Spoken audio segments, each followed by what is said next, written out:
Greetings and welcome to Unveiling Reality. I'm your host, Winning Reality. Hope you guys are all living well out there. We have a great show for you this evening. Lots of information jam packed and a few announcements as well. What's up, bud? How you doing? Bud Badassner, welcome. So happy that you're here this evening. We got a lot in store. We're going to take a look at how these all these protests are actually generated. Like we're going to do a deep dive into some of the technology behind it and how like the masses can be moved by just a few people and be given all the things they need to go create an optics in this day and age. And are protests still effective, or are they just more fodder for the mainstream media to spin into their crafted narratives? We're gonna take a look at that. Some really eye-opening finds here from an interview we're gonna watch. And then we're going to go into the world of useful idiots and how these are created. Now, some of this, the thing is, like at one point in our lives, we've all been in this category, including myself. So it's nothing to be. Um, the word idiot is can be taken very harshly, but it comes from a an old line as far as what the enemy when they use people inside of their own enemy's country against them, they become the useful idiots. And so they say that because they are idiots because they are working against their own well-being, yet they will also be discarded when the time is right. And for that, they are basically working towards their own demise, and they don't even realize it, thus making them idiotic, right? So that's where the terminology comes from. But there are many different types of useful idiots out there, um, and some fall into the innocent category, right? Not, they don't know that they're being used, and some, well, most do, right? Most do, but then some fall into they think they're going to get something out of it. They think they're going to benefit from it. I think they're somehow personally benefiting from what they're doing, um, and that's just buying into more of the propaganda they've allowed themselves to become, to believe, to become part of their belief systems. Um, so we're going to dive into that, and we're going to look at how now part of this southern border invasion is, the importing of new useful idiots, as we've seen with the U.S. immigration, the U.S. Southern border invasion episode we did a couple weeks ago, which still needs more views. We still need more people to see that show, because that show is jam packed full of all the information you'll need to understand the problem at the border. You actually will take the walk from Ecuador to the southern border and see what that's like. I mean, it's amazing. It's amazing um, amount of information that everybody needs to see. But we're going to continue with that with some more Muckraker tonight. Muckraker has released a new video inside a New York City illegal alien. Uh, let's see how they phrase it, compounds. So we're going to go inside of one of those tonight as well and see what is going on there, and kind of get some reinforcement of some things that we already know. However, we're going to get to see inside of those facilities and basically hear from people inside those facilities as well. So that'll be in the second part of the show. And then in bonus coverage tonight, I found a great interview that I think is timely, and we should definitely watch it. So if you want to stick around for the whole show, at the end we'll be watching the Vivek interview of Alex Jones. So it's actually it's a very enlightening interview. They cover a lot of different topics, and I think all of them are fitting, things that we've covered and things that we have talked about in the past as well. So it's going to be a jam-packed night full of lots of cool stuff. You will learn stuff. You will be amazed, and we will have a good time doing it together. Hello, Daisy. How you doing over there on Rumble? Daisy has been holding down the Rumble side. She's one of our mods over there on the Rumble side, one of the elite three that are over there. And of course, Shelly's here. She slept. She slept. Oh, there's Mimsy. Hey, Mimsy. How you doing? Welcome to the show. Welcome to the show. Yeah, we got a great show for you this evening. Damn good show. All right. Well, it's awesome you guys are here. Thank you for taking time out of your week to be part of the solution, to come consume content with purpose, because we are moving forward at a rapid pace on this show and in this world. And things are accelerating whether we like it or not. Yes, it is. But we will be doing more on these topics as well. And we will also be expanding the show to get into the deeper outer veils, which I promise we will be doing this year, taking a deep look into universal and natural law, kind of interchangeable terms somewhat.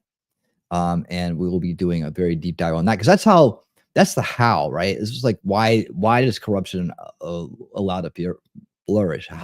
Why do they get away with doing this to all these people? And the answer is in the mechanics of the nature of the 3D world we live in itself. The parameters, the rules that were here long before us. Those are the answers that we're going to be finding as we dive into the outer veils later this year, if not this season. Like it probably will be towards spring. I'm trying to line it up right now. It's going to be like a 3 to 4 episode run. Hello, Rabbit. How you doing? Awesome to see you. So happy you're here. All right. So our first presentation this evening, somebody we haven't had on the show before yet, but I've been keeping an eye on listening to. Um, he's kind of a well-known guy, His name's Dr. Drew, and he's an interesting character for sure. But I thought this interview right here would be very good for us to watch tonight. And I'm going to try to start it out at 1.5 speed. If that's a little bit too fast, then we'll slow it down to 1.25. But I want to go ahead and start that out this evening because we have a lot to cover.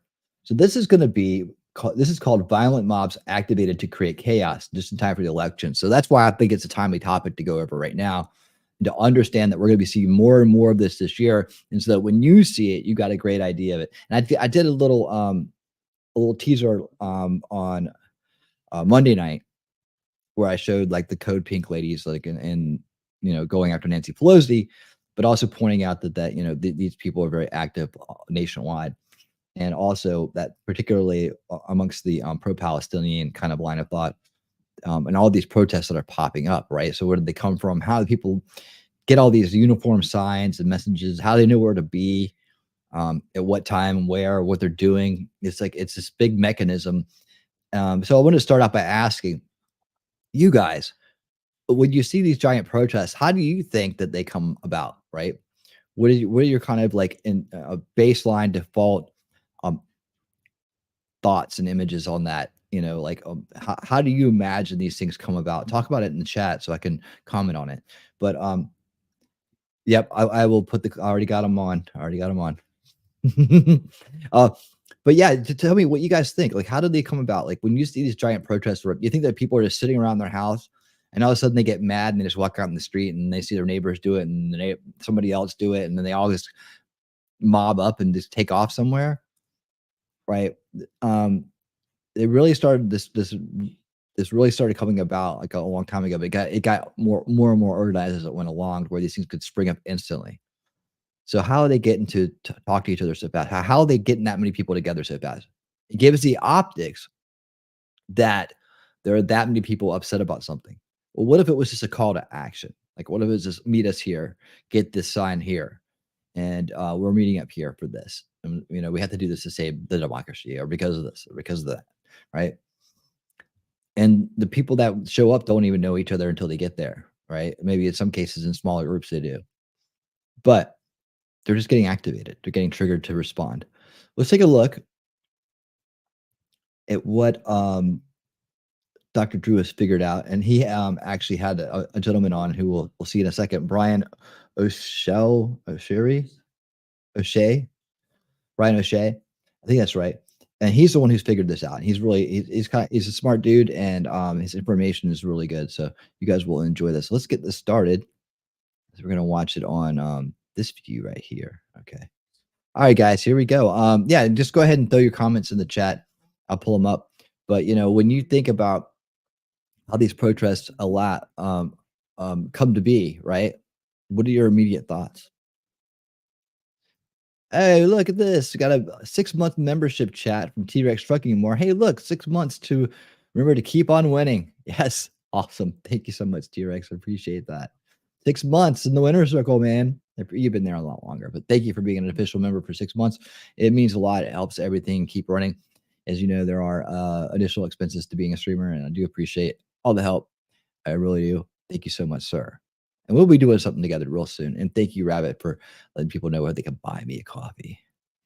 See, Bud says you can take any topic and attach relevance to it. There are people who are pro, contra. You are auto-focused to pick a side.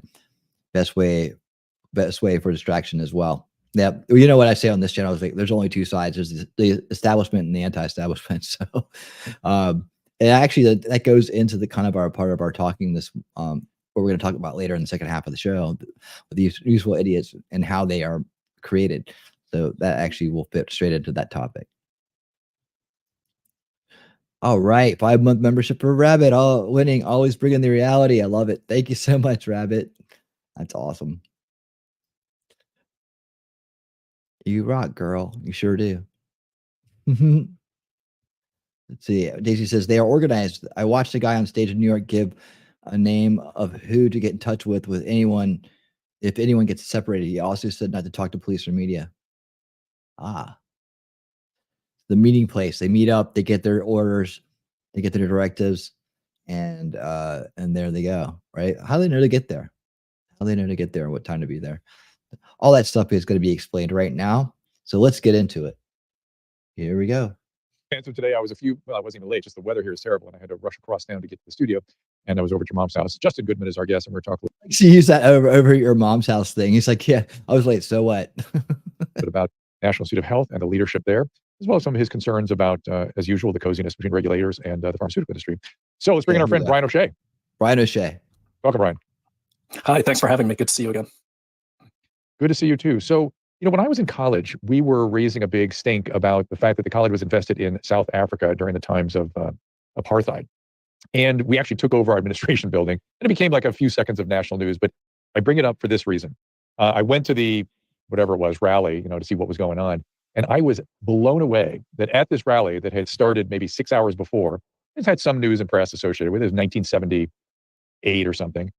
And there were communist organizations, socialist organizations, Marxist organizations, adults there. Like, we were college kids, but there were all these adults passing out flyers and pamphlets, and there were hundreds of people there that were not associated with the college or even with this particular concern we had with apartheid.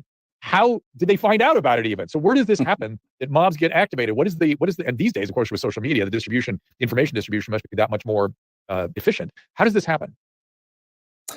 Well, that's a great question. I can't really speak for your rally, but of late we've seen some. I would imagine it was through your chambers of commerce and local unions probably helped get that organized. Very, very. Actually, the way you describe it reminds me. It was just students spontaneously complaining about the college being invested in South Africa. It was just divest South Africa because we're objecting to apartheid. It was an unplanned, spontaneous event, and suddenly a bunch of communist information distributors showed up. I'll never forget it. I was like, where did these guys come from? They were not from New England. We were in New England at the time. Well, I'm from New England, and that blows my mind to know that there were, yes, definitely. So back then, I'm not really sure what the network was. In today's world, it's a lot easier. And so we all probably saw how quickly these, ceasefire, Gaza, free Palestine just popped up. But if you really look at the pattern of the, the pre-made signs, the pre-made T-shirts, that's what blows a lot of people away. Like, how do they do that? Well, in the course of researching the Ruth sent us SCOTUS 6 protest when Roe v. Wade was kicked down to the states about a year ago, I discovered several of these networks. They're like organization platforms. And the two that come to mind were actionnetwork.org and opencollective.com. So essentially what happens is for $10 a month up to $100 a month, you can get a membership. You can load up a whole bunch of contacts. You can load up your patterns for T-shirts, your prototypes, and then you can actually organize from anywhere in the world a protest however you want it, including linking in with Uber rides and making sure your designs get to the local print shop so people can pick up their signs and their T-shirts and their banners. And you can even DoorDash your protesters from the same platform. I'm a little confused. I mean, is this just a sort of a platform, or is it a motivated organization that has a point of view? It's definitely a motivated organization that has a point of view. So, and speaking for Action Network, because when I filled out an application for a protest I don't have, I just wanted to see how it worked. One of the questions on the application is, are you a progressive organization. And that really struck me. How do people find out about this, you think? That's a really good question. That one I don't know. They don't really do a lot of advertising. They're easy to find, but you will find, the way I found them was I just followed the donation links, and those will lead you to things like Action Network, like Open Collective, when you get an email back from these, because a lot of the fundraising is done through there, and you can have multiple actions just as one person. You could be running 10 protests on different topics simultaneously, and all that money comes right into you, right into your organization, because they also act as a fiscal sponsor if you're not an actual nonprofit. And where did this start? Where did they come from? Well, what is their origin story? Well, the origin story for Action Network, it looks like it is, it is backed by the, it's a nonprofit that's based in Washington, DC on L Street. It's been around probably for just under 10 years. And I think it looks like it did start as a legitimate, we just want to help people get organized type tool. And I'm not saying that that's not still their intent. What I will say though is they're making a lot of money on these type of protests, and so are the vendors that they're partnered with. So in their 990, which is still online, they do state that, a progressive organization that helps, different causes or something like that, enhance their ability to let their voices be heard. As far as how they started, they seem like they started the same way a lot of the tech companies started. Like, how can we take an existing thing and optimize it and amplify it and make money off of it? So without the protests, they wouldn't be making any money. So their lifeblood, if you will, is you have to have conflict in this type of industry to make any money. Is it, strictly speaking, a money-making operation, or is there a philosophical, obviously there's an orientation, but was it a political organization to begin with, and now, like many organizations, just starts focusing on making money also? Well, it was a nonprofit, so yeah, I mean, it was, in DC, so yes, it was, for all intents and purposes, a political action type organization. But I think, look, I'm skeptical. I'm from the intelligence world. I've been a white collar crime investigator. I've never seen anything grow so big that was not done for money. And if they were just for money, I mean, if they were just for a cause, I don't think they would be charging. Kind of like a in-app purchase type model where it's constantly escalating. If you want this, then you pay a little more, and it's a volume business. The more protests, the more they make. So is this surprising to you? I mean, to me, it's like sort of stunning. Or is there a long history of this kind of thing? Have they had other, maybe they haven't had this form, but there's been other, I mean, like I described back in New England in 1978, were there other, before it was people on the phones or something? Is this kind of thing always gone on? Not beyond the last 10 years. Was it surprising to me? Yes. When I first discovered it, investigating the Ruth Sent Us rallies, for lack of a better term, I was a little blown away. But what really blew me away was the fact that anyone can set up a protest anywhere in the world for $10 to $100 a month, including pushing out the media, pushing out the social media. Oh, and when I broke this story with Jim Hoft at Gateway Pundit, I also had let him know that you also get a whole database of media contacts at a certain level. And that would explain how the coverage is also synced. So, but for that one, what really blew me away was there were only 3 people that I could find. And so, real quick, I wanted to jump in here. Did you catch that part? He said that just for a couple $100, you can set up protests all over the country. Think about how easy that is when you got a database ready and active to get to blast out emails about where to be. I could see how this whole thing would be set up, right? It's basically you get an account and you can upload your own list of contacts. You can probably buy a list of contacts. That's just like, hundreds and hundreds of thousands of email addresses, right? To put into your campaign there. And then you put out the message where you're going to be, what time. You can link maps to it, right? You can link to stores, local stores, to go pick up your signs at, right? So you can order your pre-ordered signs, go pick them up on your way to the rally, right? Same with the t-shirts, same with, and it depends on how far they want to take them, right? How organized they are, how much they got ready. But a small little brain trust or individual even that's motivated, paid, whatever, right? Whatever kind of useful they are. They can set up a campaign, set up a protest in any city and anywhere, blast out to that demographic, blast out to the email addresses and those zip codes, right? And then have the people that are waiting for those, that are active, that want to participate, join in on them. Now, there's also the whole idea of paid protesters too. So I'm sure this is the tip of the iceberg, because they a lot of times you see these fill-in protesters, right, that are out there. A lot of times, like he was saying earlier, Hey, Nacho Kitty, how you doing? Like he was saying earlier, was that union driven, right? So the unions will actually have people that are on the bench and then pay them to protest. So if you remember, there was a lot of videos out a while back, where they were going up to protesters and asked them if they knew what they were actually there protesting, and they would have no idea. They would have no idea. So a lot of these protests that we see are very manufactured for optics purposes, and they use different types of organizations and different types of technologies to put these things together. Right? This isn't like real outrage, right? It's manufactured outrage because in the sense that the way protest is supposed to work is that the people have had enough of something, right? And then they rally together to air their grievances in public, right? And that's all it's supposed to be about. Well, they take it to the next level, of course, because then they get people together and they have agitators in the crowd. They push it and push it for the optics. If it's a right side protest, they'll put people in there to agitate the crowd. They'll throw up symbolism, and they'll find the guy with the Confederate flag, or they'll find something in that scene to then spin the narrative back into it's white supremacists, it's these racists, it's these fascists, it's these people. Hello, Gutters Pub, how you doing? Welcome. And so if it's the left side, then they make it, even though it can look horrible behind them and a bunch of seedy characters, they'll say it's for this, for that. It's like, it's this good thing. It needs to happen. The people have had it, and they're pushing their agenda forward through that optic, right? Oh, we got to do it. The people have spoken, right? This is what it's about. So to me, and I've been saying this for a while, and I even warned against January 6th way back then, not to be part of it. Like, that was a bad idea from the start to even do that. We should know at this point in this day and age, this is how the game works, right? Now you can see that they can spring up these protests anywhere they want to at any time with just a very few people, pulling. They don't have to be there. Like, we could literally go. I'm going to show the site here in a second. We could literally go sign up at the site. I'm pretty sure if they don't say like, well, if you're not part of these groups, then you can't do it here. I think anybody can sign up for it and basically schedule your own protest somewhere or something. I was thinking about how we could control that too. Like, you know, it, ducks must wear raincoats or something.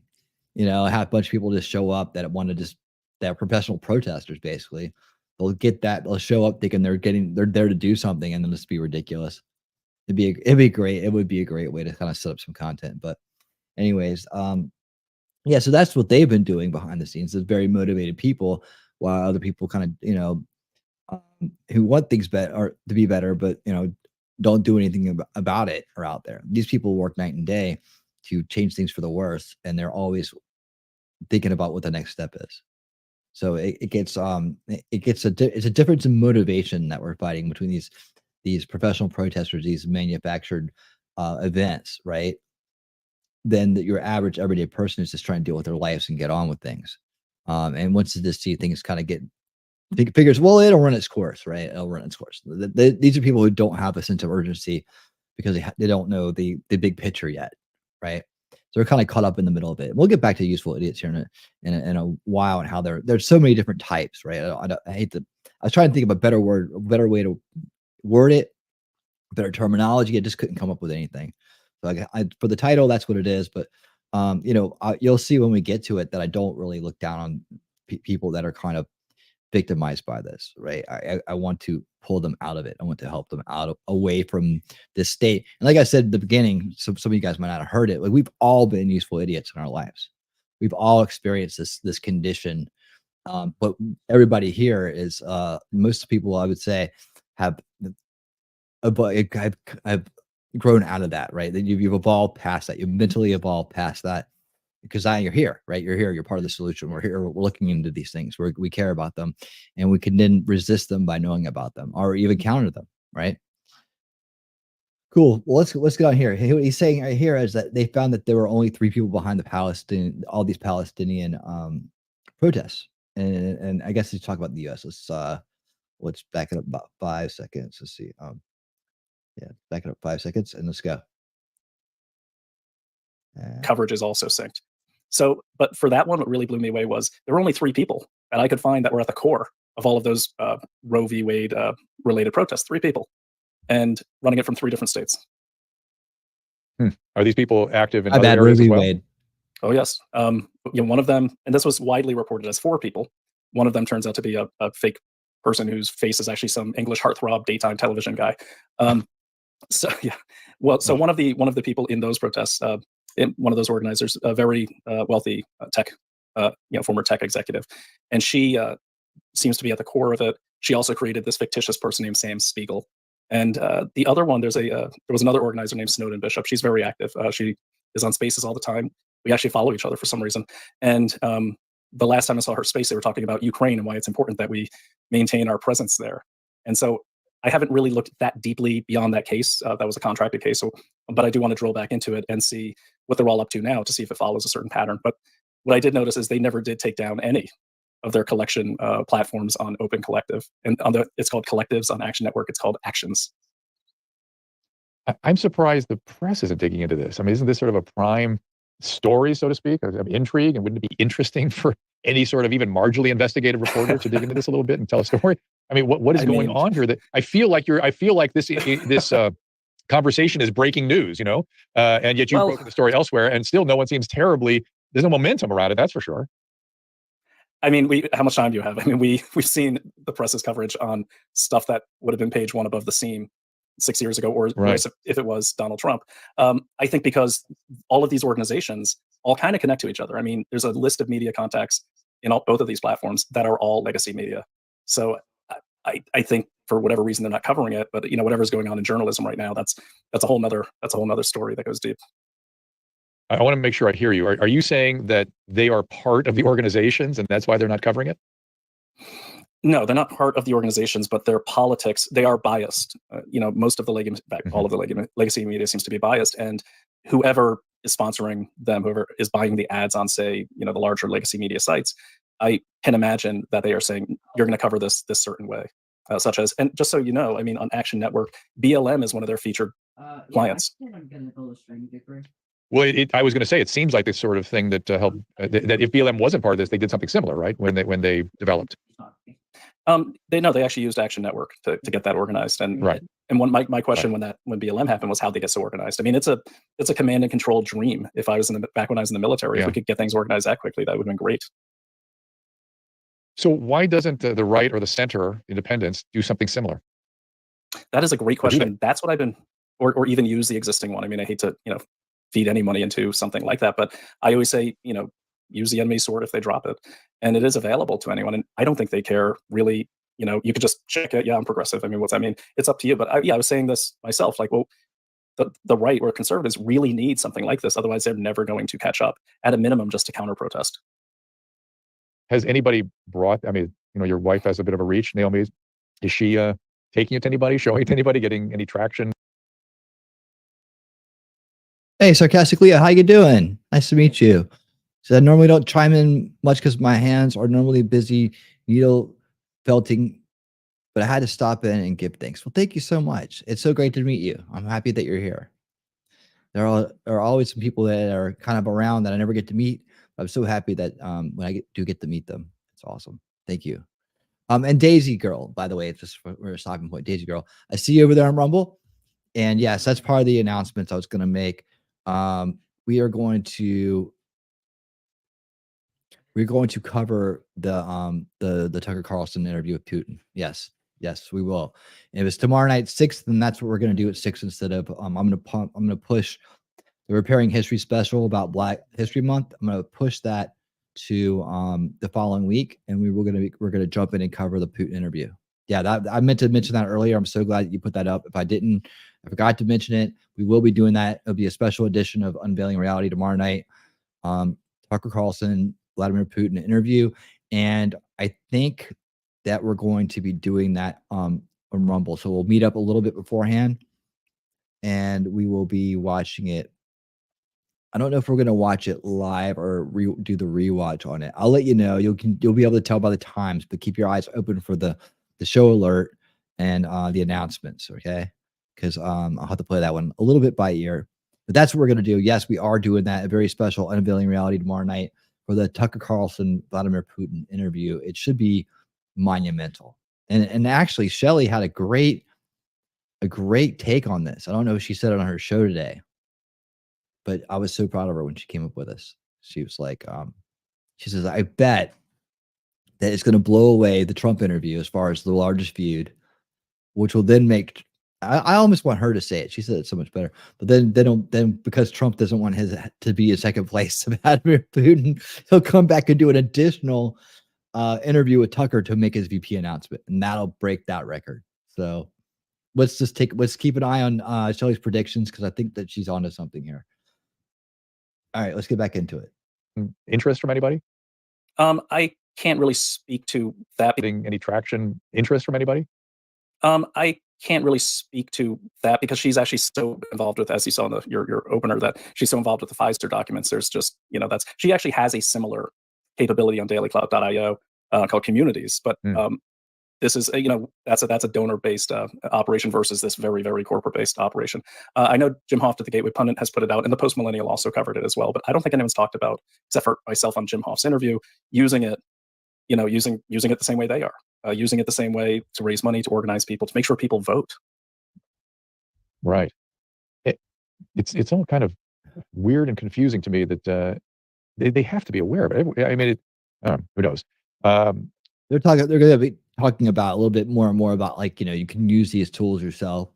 You use them for other, take what they've done and then use it for good, right? And not necessarily to organize protests, but like you said, like to remind people to vote or something like that. They'll get into that more. All right. The origin story of this thing, again, it feels like something that Soros would be involved with. Like, it'd be odd if he missed this opportunity. Let's put it that way. Are his hands on this? Yeah, there is a connection to the Tides Foundation, which does have ties to, I believe, either Arabella or Open Society, which are both Soros-backed organizations. And then even ARC is, involved there too. I mean, Soros is kind of like Bill Gates. I mean, we could play the drinking game of 6 degrees to Soros, and we'll find him there. But yeah, he's definitely linked to this. And it's, I think, on a kind of darker tone here, what scares me about this is chaos in our cities is a very effective tool in war. So if you are going to do something to an enemy, or that's what you're going to do, a fifth column of chaos, if you will, you can sit there in your cubicle, in whatever enemy cubicle farm there is attacking the US, and just click a few buttons, run your credit card, and you can start protests all over the world if you want to, simultaneously. Think about that one real quick. Like, how vulnerable when you have a mass of useful idiots ready to run out the door when they get an email that says, let's go protest, right? From their favorite leftist organization or whatever, right? But they're really being directed by a foreign, some kind of foreign country. Like, they literally could spring up protests everywhere at the same time if they were motivated enough to do so, and they knew of this, or say they do, right? They want to make a move, or they want to have a mass distraction for some reason. Just get a room full of people and start banging out some campaigns, and before you know it, you got things springing up all over the country in central places. And I'm sure that we always see the same kind of places erupt, right? Hotbeds of willing participants, useful idiots, is usually where they're going to pull these from. And whether that's a town that has a strong union presence, or that the union's been corrupted and they could pull people off the bench to do it, or it's a big city, or it's people that are just sitting around inside of compounds waiting for their court date, or waiting for their ability to move into the country, So it's a bunch of different things there that are going on at once. It makes you realize how vulnerable we are. What most people are thinking about in their minds are thinking about invasions. They think about tanks and airplanes and soldiers and army men and planes dropping and things like that. We have to get out of that mindset. Like, that is not the way it's going to go down in this country. It's not that at all. In fact, if anything we've learned, that's the least likely thing to happen, right? It's more likely that we're going to collapse from the inside. And,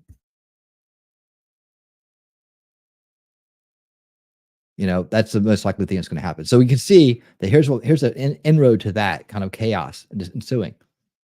And that it's not out the hands of even the worst players, that, just one loner that's feels like they need to fit in to do something, or feel like they have some kind of like divine calling from their medications, making voices appear in their head. Who knows? I mean, you can go in so many different possibilities with this thing, right? But it exists, and it's effective. Obviously, I mean, BLM's their top, their star client. We saw how effective those riots were, how they were able to rally people and to have them all, go out and create optics and protest and damage and riot, basically on a bunch of rumors, like, let's hands up, don't shoot, never happened, right? Things like that. So with this tool in their hands, it makes us vulnerable from so many different areas. Yet we're a free country. We can't, we wouldn't stop a tool like this from existing, right? It's just about educating people around not falling for the BS. You don't know who's on the other end of that email, right? You don't know if that organization with the virtuous name and the kind name is actually, a subversive element, right? Working to bring down the country. You just think, oh, look, it's they like all the same Democrats I do. Oh, they're good people. Oh, they're all falling for the same climate change bullshit. They're good people, right? You don't know where that's coming from.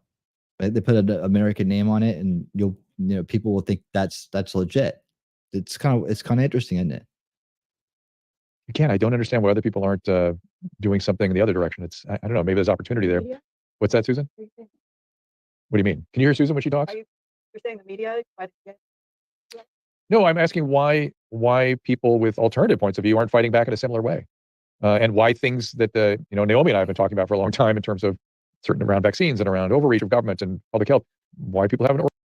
Because when it's organic is when it's the most effective, right? I mean, they're effective in their ways, but you look at the truckers and the farmers and what's going on around the world with that.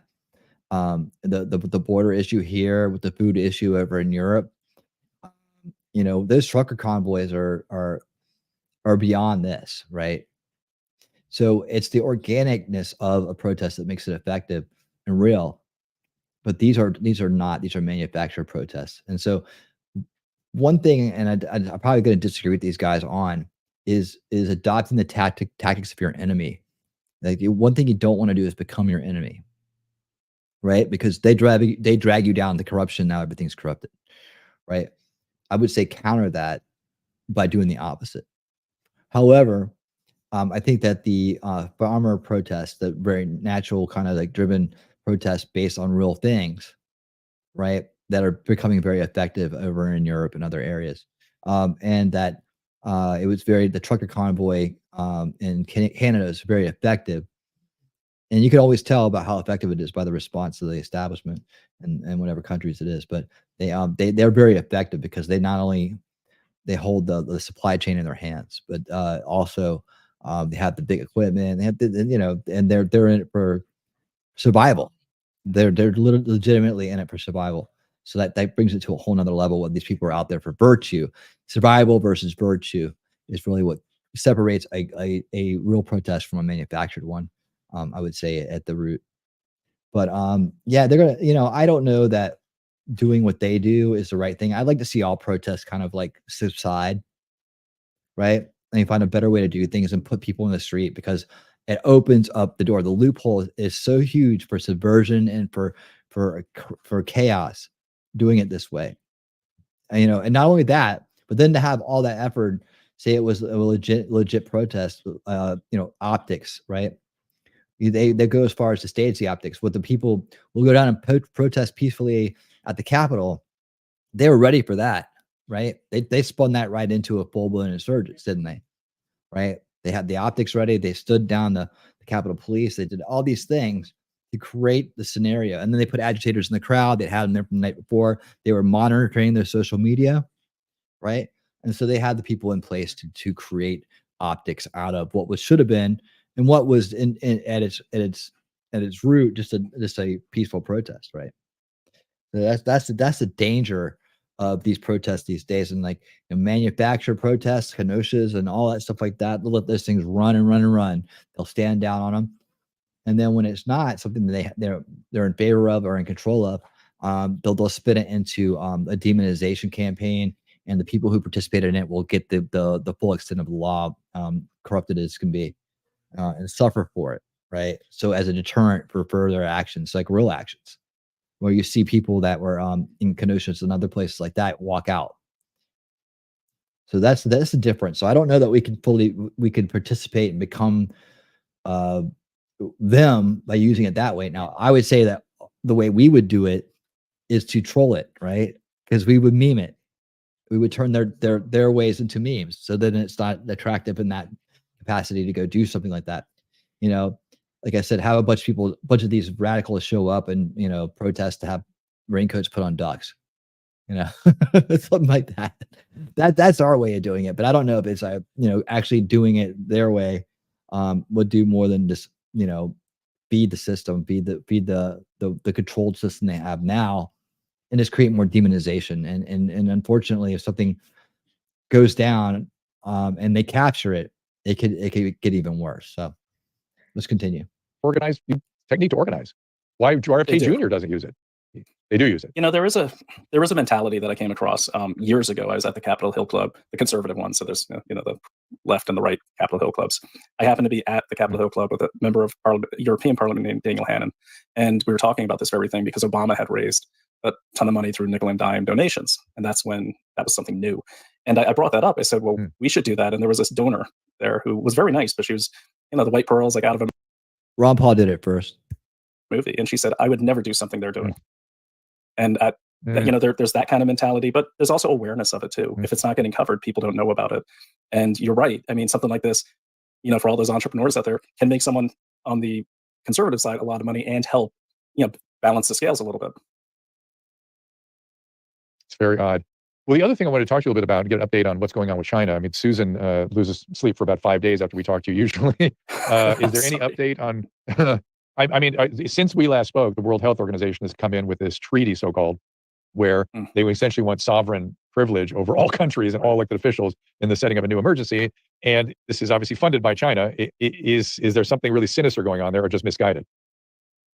Oh no, if it's the CCP, the Chinese Communist Party, it's sinister. At least it is to us, because they've made it clear. Xi Jinping's made it clear that we are in the way of their global dominance, and they're even a danger to the World Economic Forum. My friends will fight me on that, but China does not want to share the power with anyone. They will pretend to, but eventually they're a nationalist mentality. They want the world to be China, and they want to rule it. So what's going on with that? Yeah, I mean, when go ahead, finish. No, go ahead.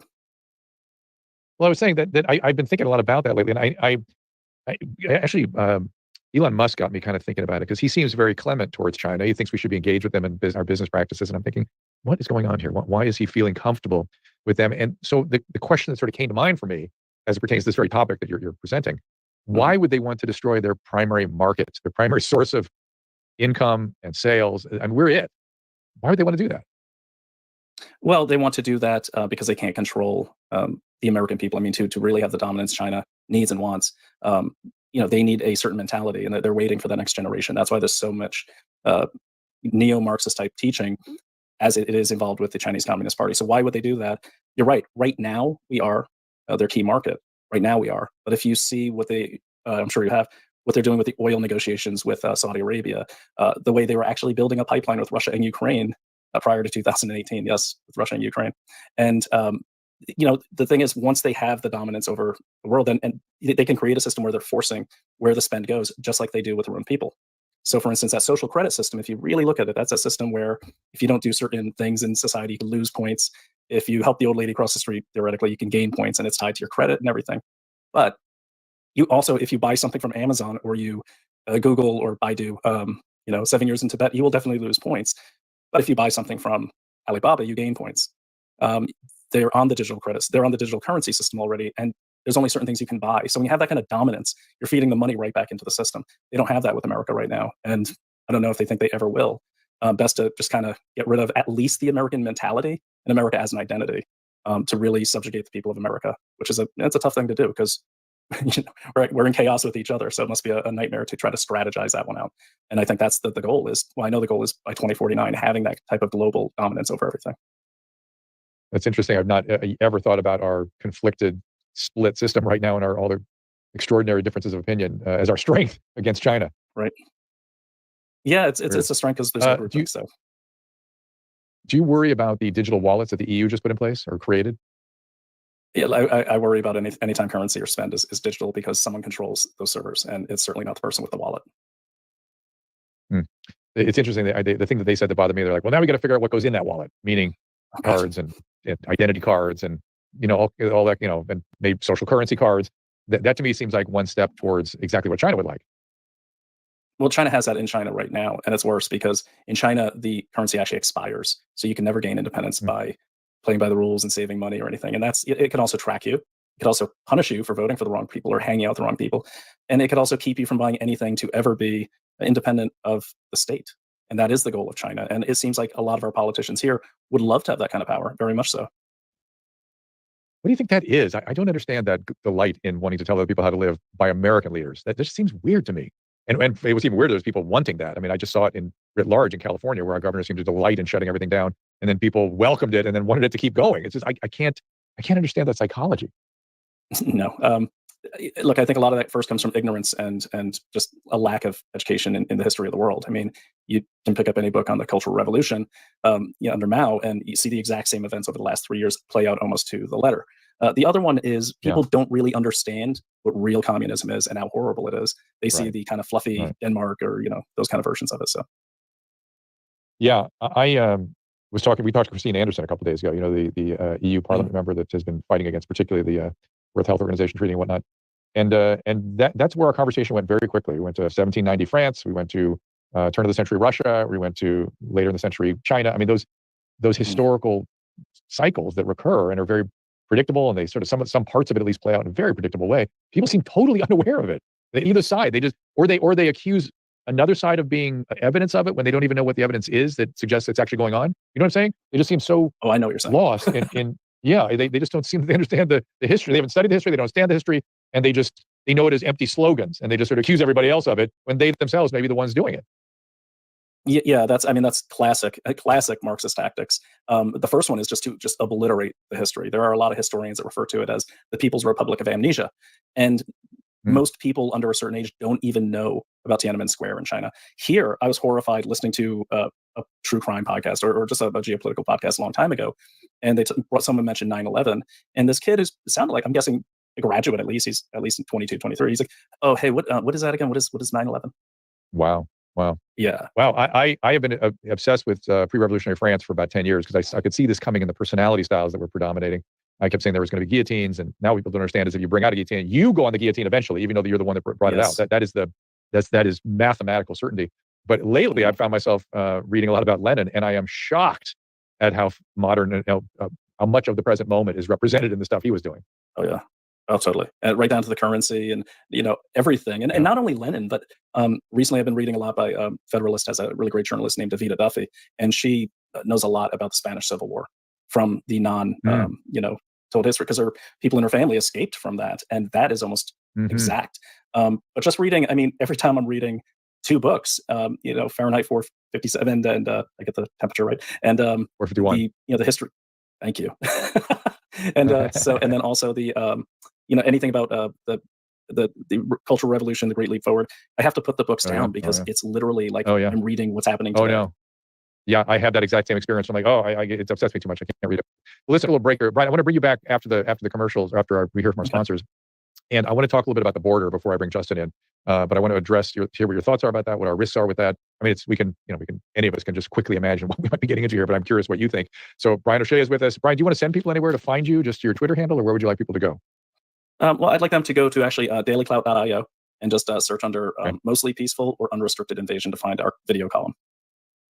Okay. Also, you can follow him on X at, let me see if I get it right, it's Brian. And Black Friday and Christmas gifts. And Brian O'Shea is with me. I want to finish with, before we bring Justin Goodman in here, from the whitecoatwaste.org. So talk to me about the border and what your fears are there. I'm imagining this is where I'm going to lose sleep. I aim to please. Unfortunately, the border is it's a total nightmare. I'm fortunate now to be co-hosting my own show with J.J. Carroll, who is a retired 24-year veteran of the southern border. And what I've learned from him and my knowledge of the Middle East, his of the border coming together, is the stuff of nightmares. So here's what we have. Right now, we have, that we know of, at least over 25,000 fighting aged men from the People's Republic of China who've come through the border. But here's how they come through. They come through the Darien Gap, and then they end up in the Bahamas by flight. And they're buying boats and landing on our shores. Buying boats. I don't think they're escaping from financial prosecution if they're buying boats. And this is a regular thing that has largely gone unreported. That's terrifying enough. The other thing that just 2 weeks ago, we reported that 2 men had been detained at the border. One of them is Abdul Qayyum Musafir. This guy was born in 1963. He's from Afghanistan. He is a senior ISIS, formerly Al-Qaeda commander. Like this is, and if you're born in 1963, being in those groups, and you're still alive and showing up on our border, you're a pretty tough hombre. He has arrived. He was detained 2 weeks ago, and according to JJ's sources, he has been released into our country.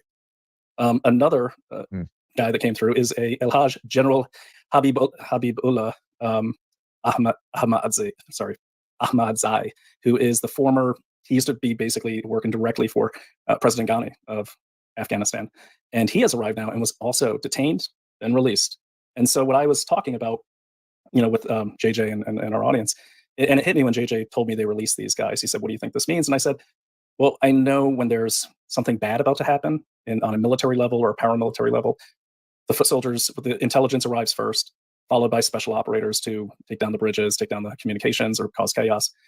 Then in comes like the foot soldiers, the last people to arrive before something big's going to happen. I'm not saying I have any intel that says there is, but the last people to arrive are the generals. And to me, it looks like the generals have arrived." Is there any chance the government knows about this or is monitoring these guys? And if not, how is that possible? Well, they have to know about them because the government came and picked them up. They detained them. They would definitely know who they are.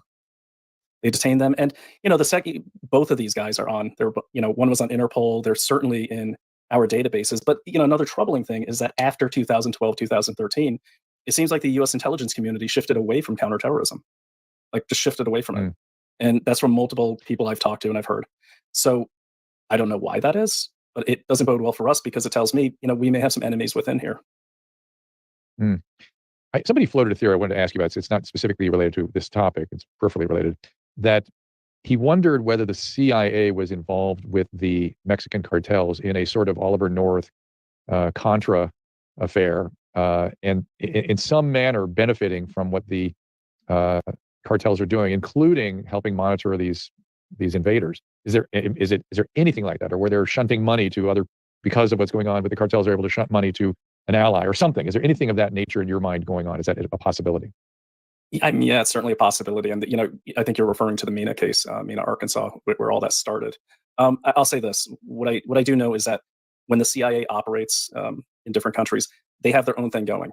Okay. So for instance, I was asked to consult on a film about that situation in Arkansas called American Made.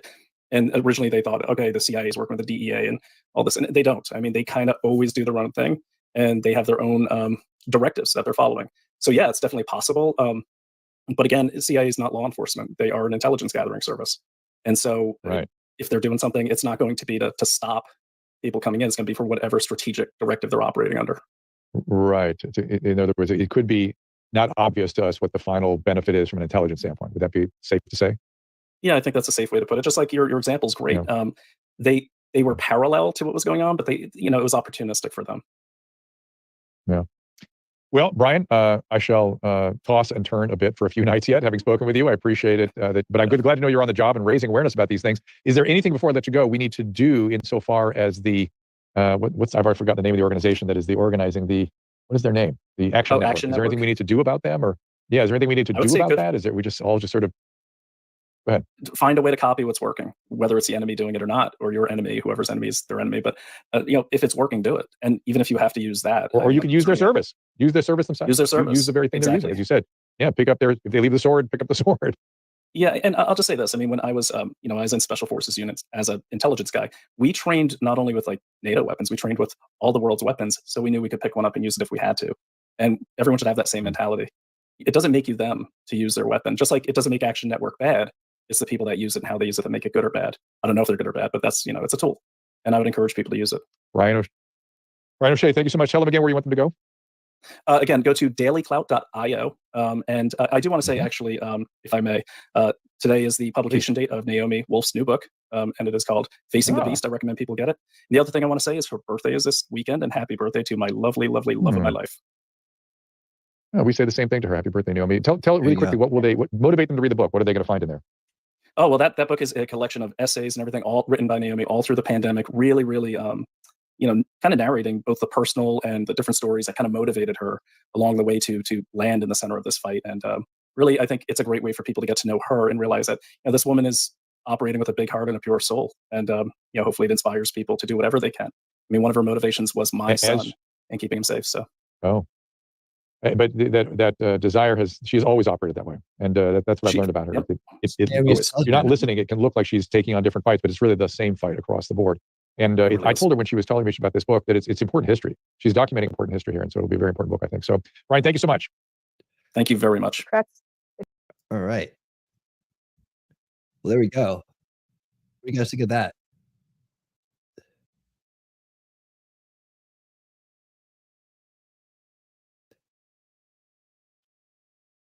What do you guys think of that, huh? Pretty interesting how kind of wide open we are to that type of crisis, destabilization crisis mechanisms, and how they've already been in use for many years. So when you've been seeing these protests erupt and you've wondered how they've done them, well, hopefully this helps explain it a little bit better. Yes, it's highly organized groups that have large memberships as well, but it goes a lot further. Like how do they get them in all these different places at one time? There's a lot of organization going on, and they have a central platform now where they can do that. Now, whether you want to use that yourself to do the same thing, that's up to you. I tend to think that protest is a sketchy thing these days. Let me just leave it at that. It can go terribly wrong, right? But at the same time, I think we have to take better steps to keep. Is there something to be said for just staging something just to create chaos, right? There's no law there, right, about staging things, and that's kind of the waters we have to navigate being a free country, is putting in preventative measures that don't impact our liberty and our freedom. That's the key, and a lot of that comes down from generational education, right? Just understanding, giving younger people a better understanding, so not to get roped into things, like giving them the tools from a young age to be able to discern information better, and to be able to vet sources better, to be able to understand how things work better. Like we have to have more faith in our younger generation to grasp the concepts that generations back they could have easily gotten. So we tend to think that sheltering them or hiding them from the truth is a better way to be, and they'll figure it out eventually. That didn't work for an entire couple of generations, and things got way out of hand. So I think we got to get back to preparing children younger for the world that are coming up in, and to counter the manipulations and the types of subversion that are that can be implemented into a free society like ours, because that's the way they always go at us. They always use that because they want us to shut down and become like them, authoritarian. We can't have that. We can't have that. That doesn't work. And Not Too Kitty agrees with that too. I saw a few comments up here before we move on to our next part. The stuff about China, I think there was some kind of like talk about the you see it's highly sus, and products now take weeks instead of days. Yeah, I noticed that too. I think a lot of it has to do with the shipping, and especially since we're here on the East Coast. Now, I don't know if this is completely answered, but I do know there is some kind of issue with the Panama Canal and the water, and not being able the construction, or the lack of construction or something like that. It's caused a backup to where the boats are like waiting to get through it, and they can't let all of them through sometimes. There's a railway, I guess, that runs across it, and that people are unloading and using the railway now. It takes longer. That might be part of it, but I'm not like totally hip on what is going on with that. But I did remember thinking that it had something to do with the Panama Canal when I saw that comment.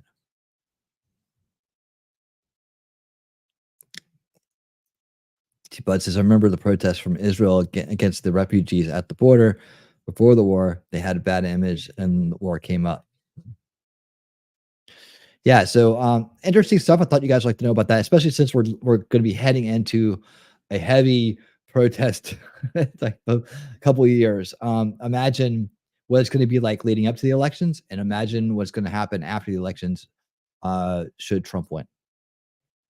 Right. That when Trump won last time, the next day or the following weekend, there was this big, that was when the Pussy Hats came out, right? The big women's march. It was supposed to be a women's march. It was just an anti-Trump march. That's all it was. It was a stir up, and they got that thing put together pretty damn quick. From what I remember, it was like boom, all of a sudden there it was, and they're already out there, and they got the hats on, and he's a misogynist, and so all the women are out there, and I knew somebody who went to that, and I was like, yeah, it turned into an anti-Trump rally really fast from a women's rights thing, didn't it? They're like, yeah, like it was like they were commenting on how organized it seemed, and how it was they were just flipping people in that direction. All of a sudden, there were all the anti-Trump signs and all that stuff.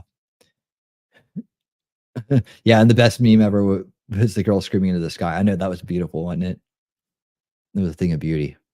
Yeah, and it was the most ridiculous thing I ever saw too. It was great. It was great. So maybe we'll get another one of those days. That'll be awesome. But all in all, the people that are out there that are falling for this stuff, that are organizing it, that are helping to promote these terrible policies and this country breaking type of mentality, they are the useful idiots, right? They think that they're doing something, whether it be for virtues or for personal gain or whatever, but they are being used to, as Yuri was teaching us, not just last week on the Yuri rewatch, that they are being used to implement their own destruction. That's why they are useful idiots. Now, a lot of times, as we talk about on the show, it's that entry point into a corrupt establishment that starts people down the path to being useful idiots. So there's a lot of different types of useful idiots, and a lot of it is done from a place of like innocence or unknowing or lack of information. However, that doesn't excuse anything in this world. The way that it's set up is that you have free will, so you can exercise your free will, but it's up to you to understand what you're putting your free will towards, like on all levels. Like it literally, if you consent to something you didn't research or didn't understand completely, but you went ahead and went with it anyways, it's still on you. That's the way the universe works. Unfortunate, but it is, and it's a loophole that corruption uses to indoctrinate people into basically working towards their own destruction, right? Corrupting the system more, leading to chaos and things of that nature. It's a loophole in the system, this great grand universal system that we have, that you are responsible for your own free will, right? So if you incidentally have your consent manufactured, they get away with it. And that's what we're going to learn more and more about as we get into natural law and universal law and things of that nature, why that works, right? And so it's important, like I said, to understand where your consent is going, and know that you can reclaim your consent at any point. You can always take your consent back because it's your free will. It's a free will decision. We'll get into more of that later as we go down the road. But talking about useful idiots, there's many different ways you can come into the world.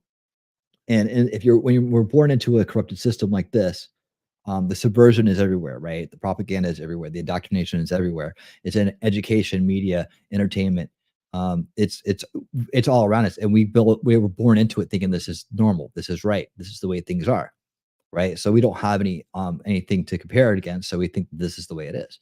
We just, obviously, if we all just accept it, right? And it's not until we grow older that some of us have the ability to escape it, right? And when we escape it, we get out of that first veil mentality. We're wide open to learning a whole new world of information, and some of that information too is bad, right? Like I always tell people, it's like, if you think that they're smart enough to have a propaganda system and to be crafting people into false narratives, and to basically be in control of language and communications, then why wouldn't you think that they're smart enough to know that some people are going to get out of it and have something waiting for them on the other side of the wall, right? That's called COINTELPRO, right? And for one of the many words you can use, but that's waiting for you on the other side of that. So we discern that information going forward by understanding that there are those pitfalls that are out there, right? So sprinkled in the truth between first and second veils, right? Little bits of truth are sprinkled everywhere. It's you have to navigate these waters in order to find what the reality of things are. And that's what I help people do here.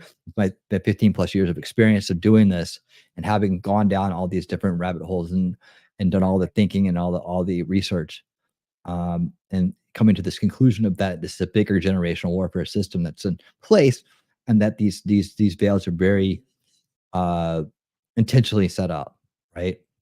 And that's part of the subversion process. So we have been born into a type of modern warfare, and that we can easily fall into the universe, the useful idiot. Like we see many people that we know, probably really smart people, right? They will openly vote and support things that are not in their interest, right? They're working for the establishment by resisting new information, by voting for the old ways, and by participating in things that are trying to resist the counter to it, right? That resist the reformation of the system, right? They're working in the establishment's interest, even if they could say, well, I know they're all corrupt, but that's their but. There's that but, and it's really just a choice between establishment and anti-establishment these days. It's really all it is. Ask yourself, where does your energy go? Ask yourself where the result of your decision will take you, what it will lead to, who it benefits, right? Even deciding not to participate is a decision when you're in a state of war like this. And we are, but people want to imagine it as a kinetic thing. It's not a kinetic thing yet, but it looks like it's getting there, right?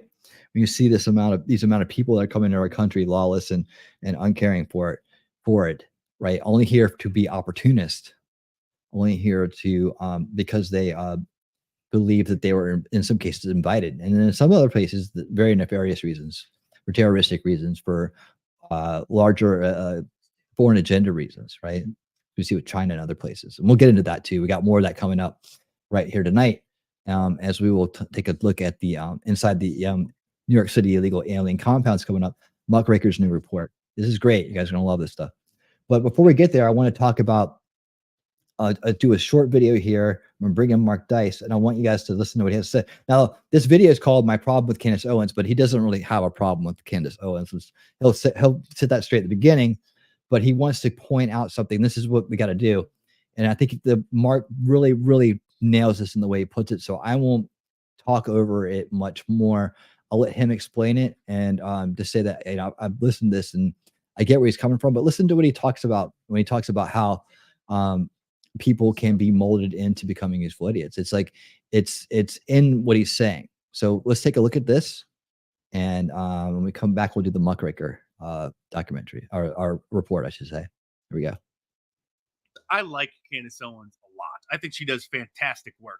But I am a media analyst, a media critic, and to me, there are no sacred cows. And sometimes we all need one or some of our peers to help nudge us in the right direction when we're not exactly on course, to help fill in some of the gaps of our knowledge where we are lacking. And that's what I intend to do here.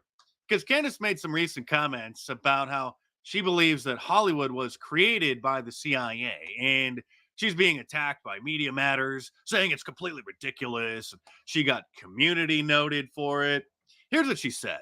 And I will tell you, I am a big believer that Hollywood was created by the CIA. I believe that. I firmly believe that. You can say that's a conspiracy theory. When I think about all of the societal ills, when I think about how they artificially place people at the top of Hollywood who are preaching toxic principles, routinely anti-family principles, now definitively satanic principles, it just should make you pause and wonder, why is that? Well, I did cover this in detail in my book, Hollywood Propaganda, How TV, Movies, and Music Shape Our Culture, which came out back in 2020, which made it up to number 3 on the Amazon bestseller list of all books. And in that book, I detail what are called social impact agencies, which are literally lobbying firms in Hollywood that organizations hire to then lobby and persuade the writers, producers, and the studio heads in order to incorporate certain messages about diversity, equity, and inclusion into their television shows and into their movies, to literally insert propaganda into mainstream entertainment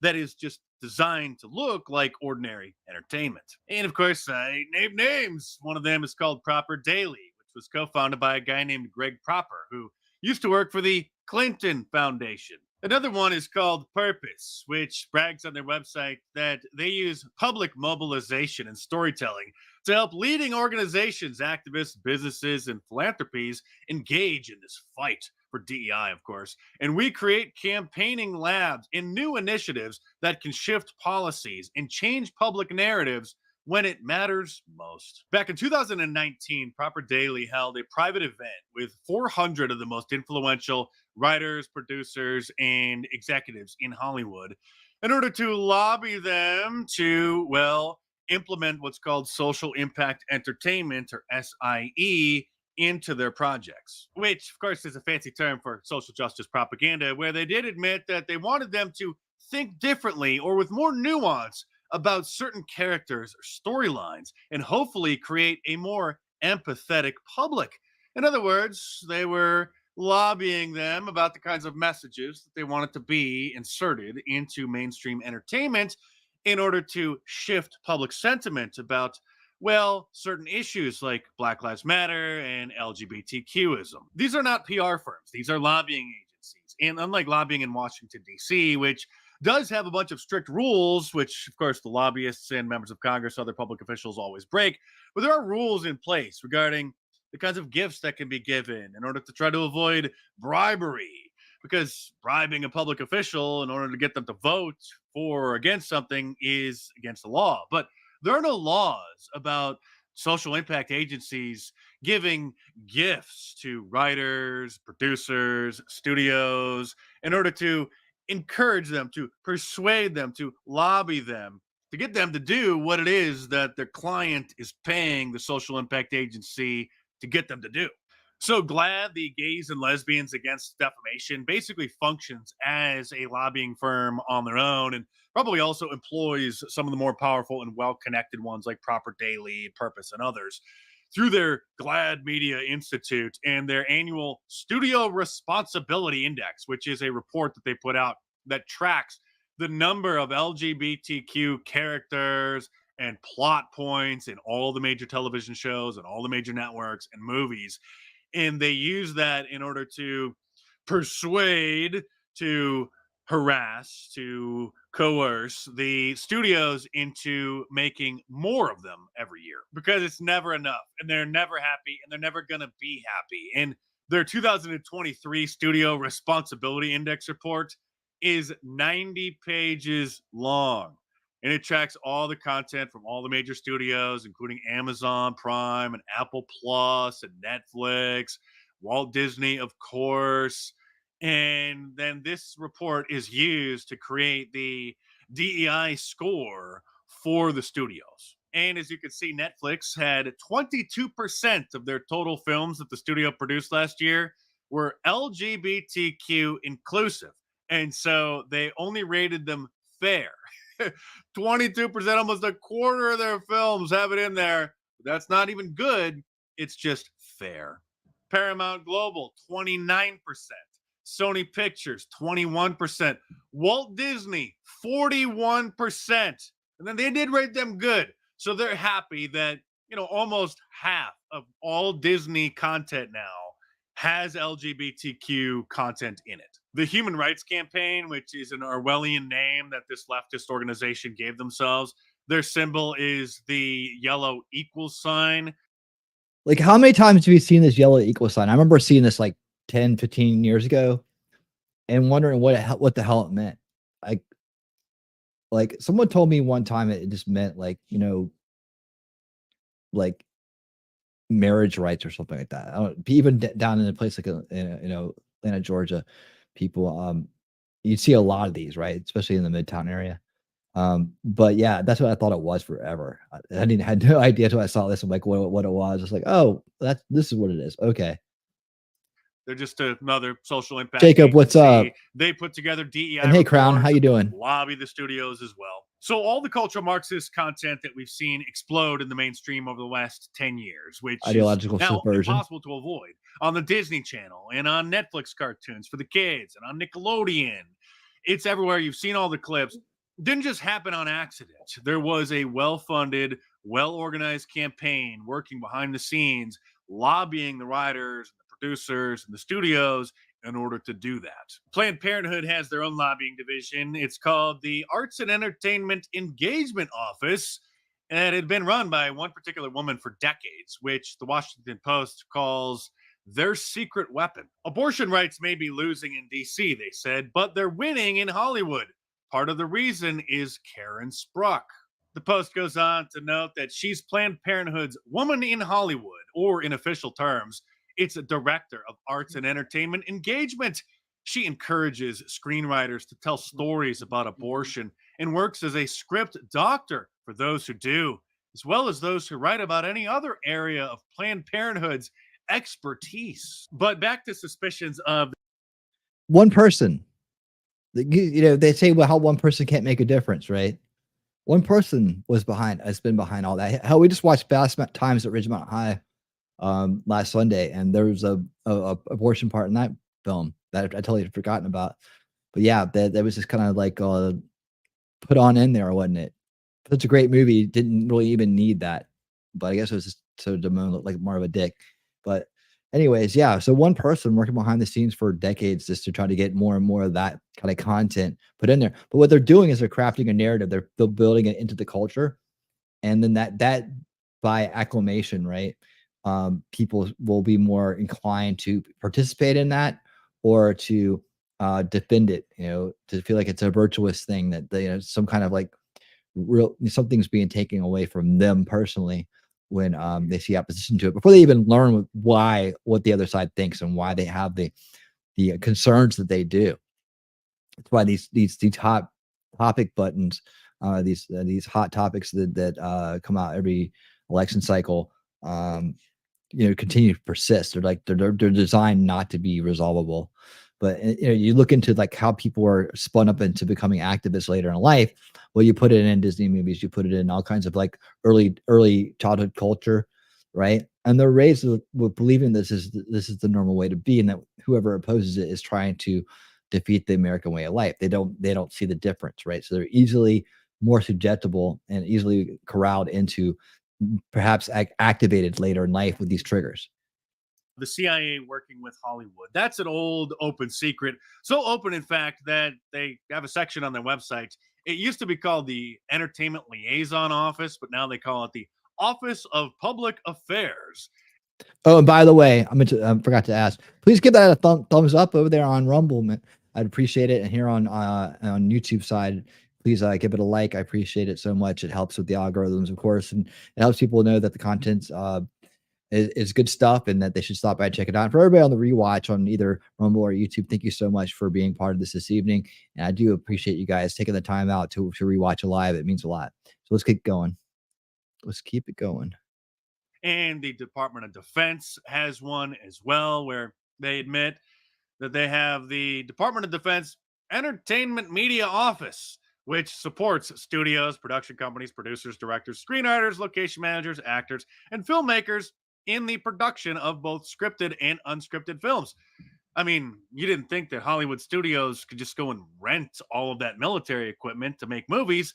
They have to get it from the government, which gives it to them for free as long as those films are going to be pro-war, pro-military industrial complex. This is why Katy Perry's music video for her song Part of Me was shot on Camp Pendleton, a Marine base in San Diego. And the entire theme of the music video was a recruitment ad for the Marines because she gets dumped by her boyfriend and then she sees an ad and she goes and joins the Marines.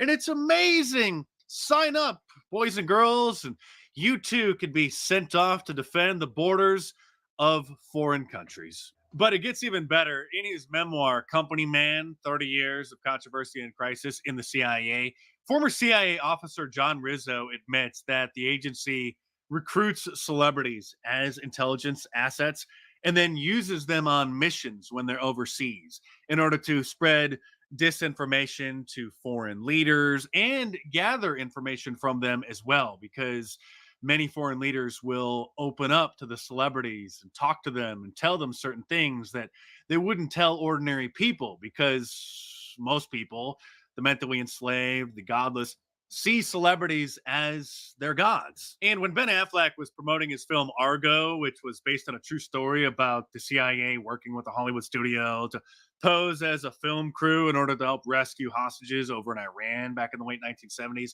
he was asked if there are still CIA agents working in Hollywood, and he played coy because he doesn't want to reveal just how much he knows about the practice. Are there many actors in Hollywood who also moonlight as agents, do you think? I think there are probably quite a few, yes. I think probably Hollywood is full of CIA agents, and we just don't know it. And I wouldn't be surprised at all to discover that, this was extremely common. Well, at least he was fairly honest. I mean, he played dumb, but he did give an honest answer because, well, of course they are. I don't even need to get into Operation Mockingbird or the Church Committee Intelligence Report, which I've quoted from directly numerous times over the last almost 20 years as a media analyst, and how nobody else really wants to talk about it, although Robert F. Kennedy Jr. did mention it on a couple podcasts last year, but it went right over the podcasters' heads. And I'm not going to show the footage from the actual church committee hearing from 1975 again, where the then director of the CIA was confronted about the agency paying off the heads of the major news networks and paying reporters under the table to function as propagandists and gatekeepers for the deep state.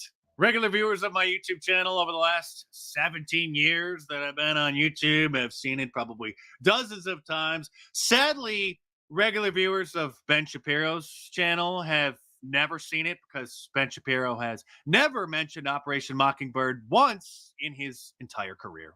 And to her credit, Candace Owens has tweeted about it a couple times and talked about it on her show, which is more than we could say for 99.9% of the other conservative Inc. and mainstream conservative pundits, talk show hosts, podcasters, etc.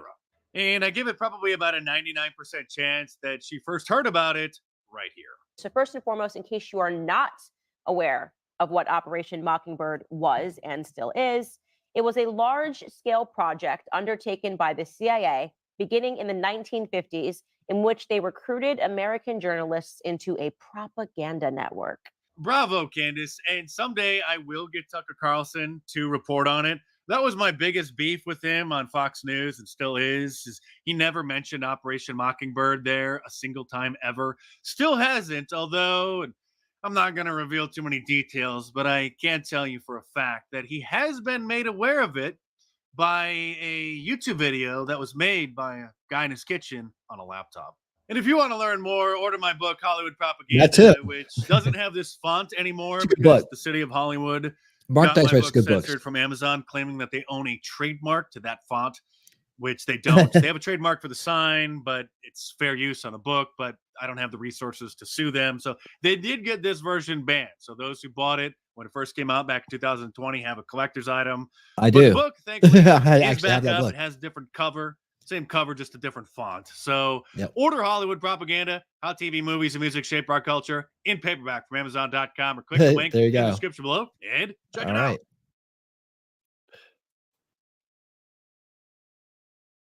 Well, you guys found that interesting.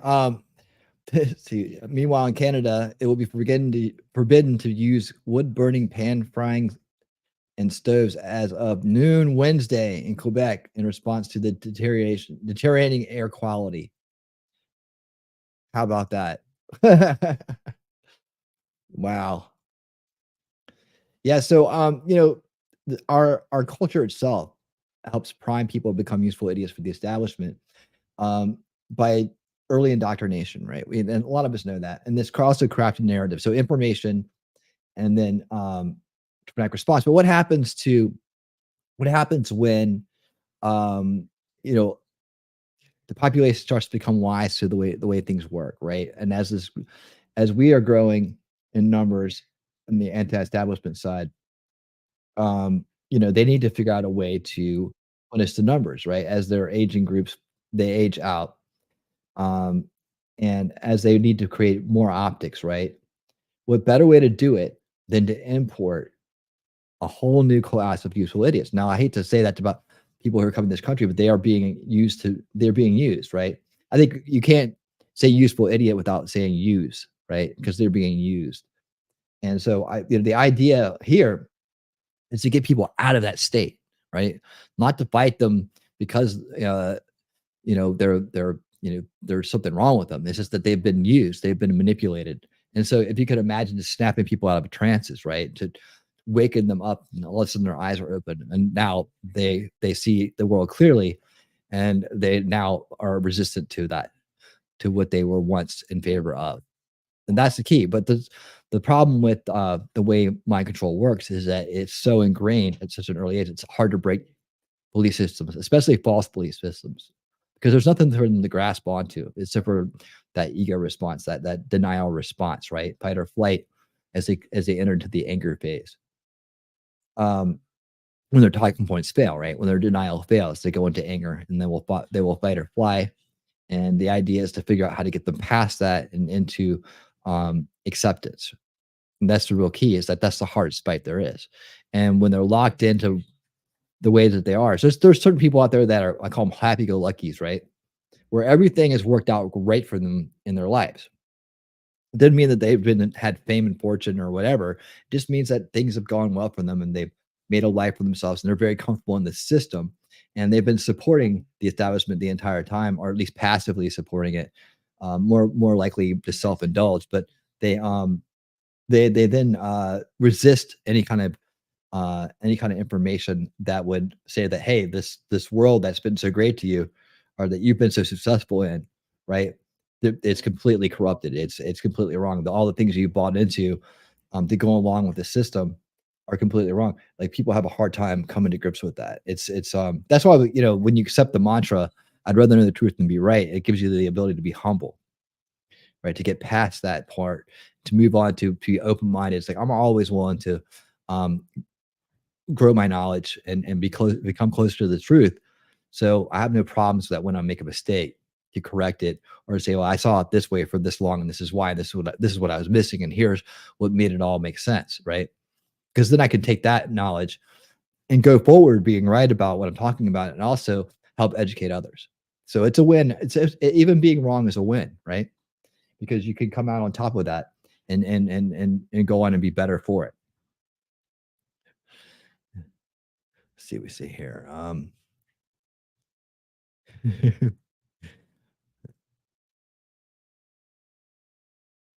See, alterations to the Smith-Mundt Act haven't helped expanding abilities to propagandize the U.S. citizens and U.S. territories and soil using techniques that are meant for foreign insurgent adversaries. Exactly, Crown Target. You're over the target, Crown.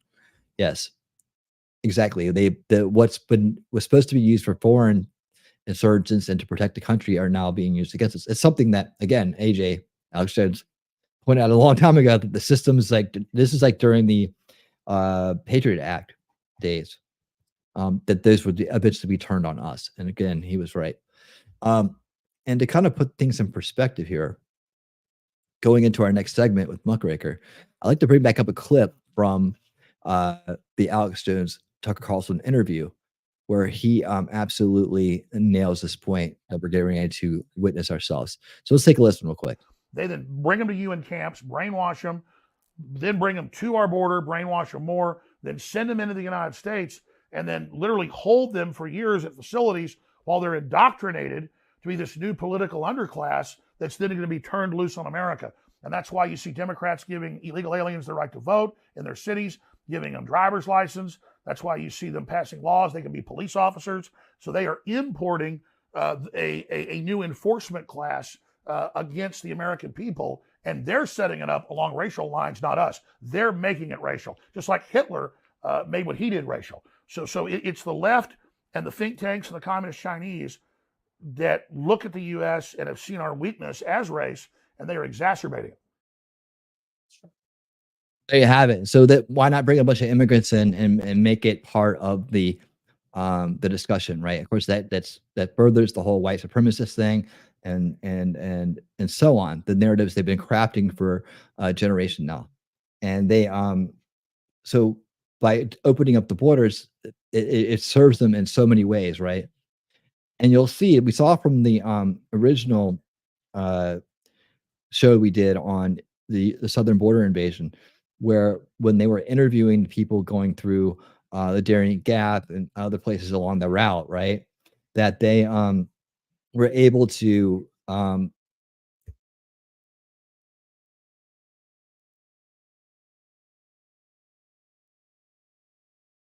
and they were all saying that they were in favor of Biden, right? That's just there you see the mind control already working. He's for us, he's with us, right? And so they're already coming here ready to jump on board with that the establishment and back it up, because they are, again, not loyal to the country, but they are loyal to the benefits that this establishment is trying to, from their point of view, give them, right? That's why they get all these benefits, right? When they roll in the door, they're shipped in by our own ICE agents. They're moved around the country in secret. They're kept in these facilities. And meanwhile, our own homeless problem persists and grows larger. These people don't get any help, but the people that are coming here illegally do. We know the story, right? We know the story now. We'll burst on it. Well, let's take a look at what happens once they get here to the United States and where they're staying right now. So we're going to go to New York City and join up with the guys from Muckraker as they go inside New York's illegal alien compounds. Somebody was stabbed to death. One migrant was stabbed to death by a group of the other migrants. You know, we're gonna search them. You cannot search them. Do they ever bring in weapons like knives or stuff? Yeah, they will bring. I've seen 2 knives here.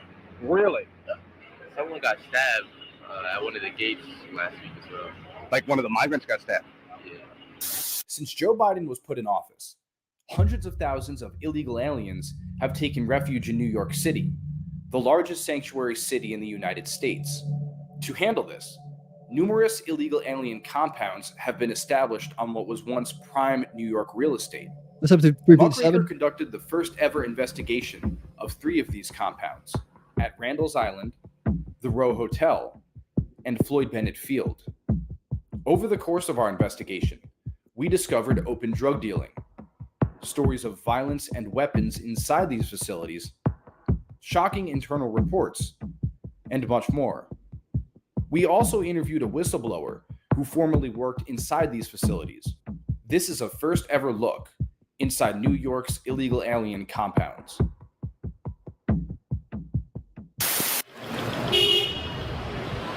Row NYC is the 5th largest hotel in New York City and is located just 1 block from Times Square.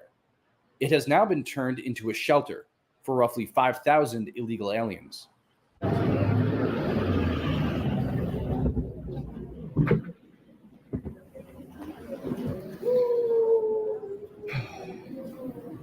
What's up? ¿Qué pasó?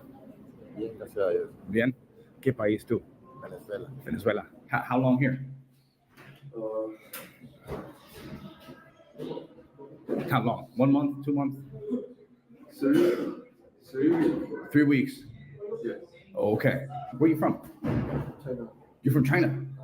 Oh, okay. I'm Muslim. Oh, you're Muslim? Yeah.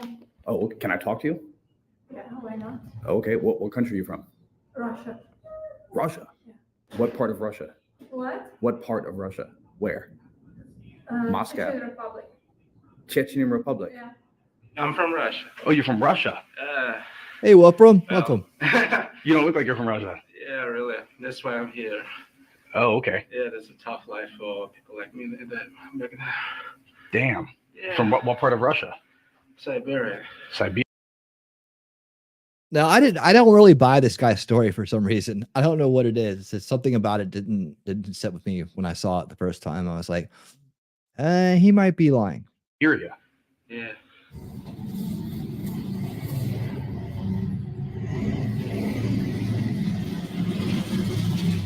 You seen anything as security when you're working there? Because I'm fresh. I just got here.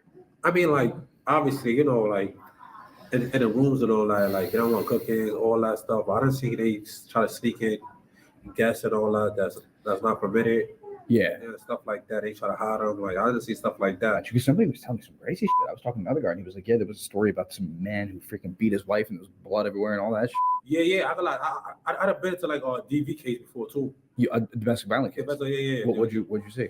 Like basically, it was basically the female was yelling. There's a little commotion in the back. You go in the back, and then after you go in the back, like she run out but like she ran out, he ran out too.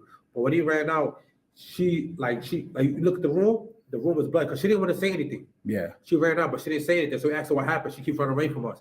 So the dude trying to walk away. We like, yo, we open the door. We see all the blood. We like, yo, no, I don't know how to pull up. But there was blood all over all over the room? Yeah, all over the room. How bad was it?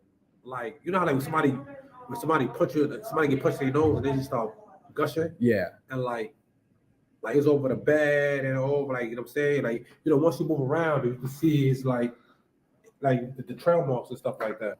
Damn. Yeah, bro. Somebody just got freaking clocked. Yeah, like it was like to him and his wife. I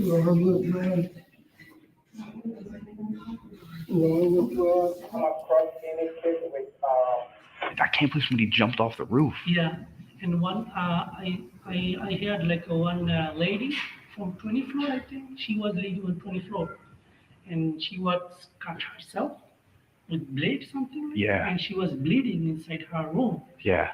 And suddenly somebody saw like bleeding blood coming from room, and they called 911. They took her hospital, but she passed away. She died. You know, the one guy suicide from the roof. Yeah. He was living 28th floor. Yeah. In October, I think. Wait, this is a tenant. A tenant. Okay. Yeah. And he before the roof was open, right? You could just go onto the roof. Yeah. Before it was open, anybody can go to the roof. Oh. And I don't know. He was good. He just took his breakfast and he go roof and jump. He jumped off the roof? Yeah. There, you mentioned there's a bunch of teenagers below. Do they have parents or no parents with them?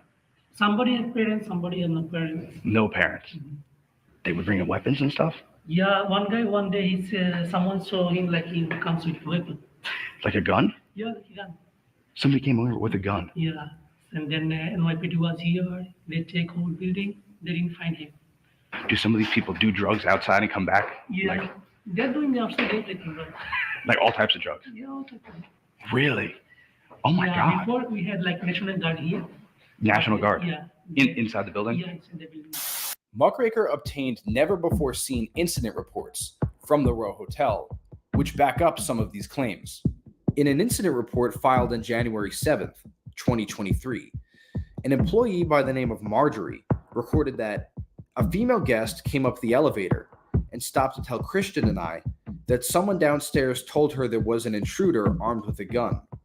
A few minutes later, someone said through the walkie-talkie that the intruder was on the 14th floor, armed with a gun. In another report, filed on February 10th, 2023, a worker by the name of William Garcia was seen getting closer with tenants and was reported to have been found with a guest around 13 years of age, both sitting down, to which it seemed William was FaceTiming the boy's sister.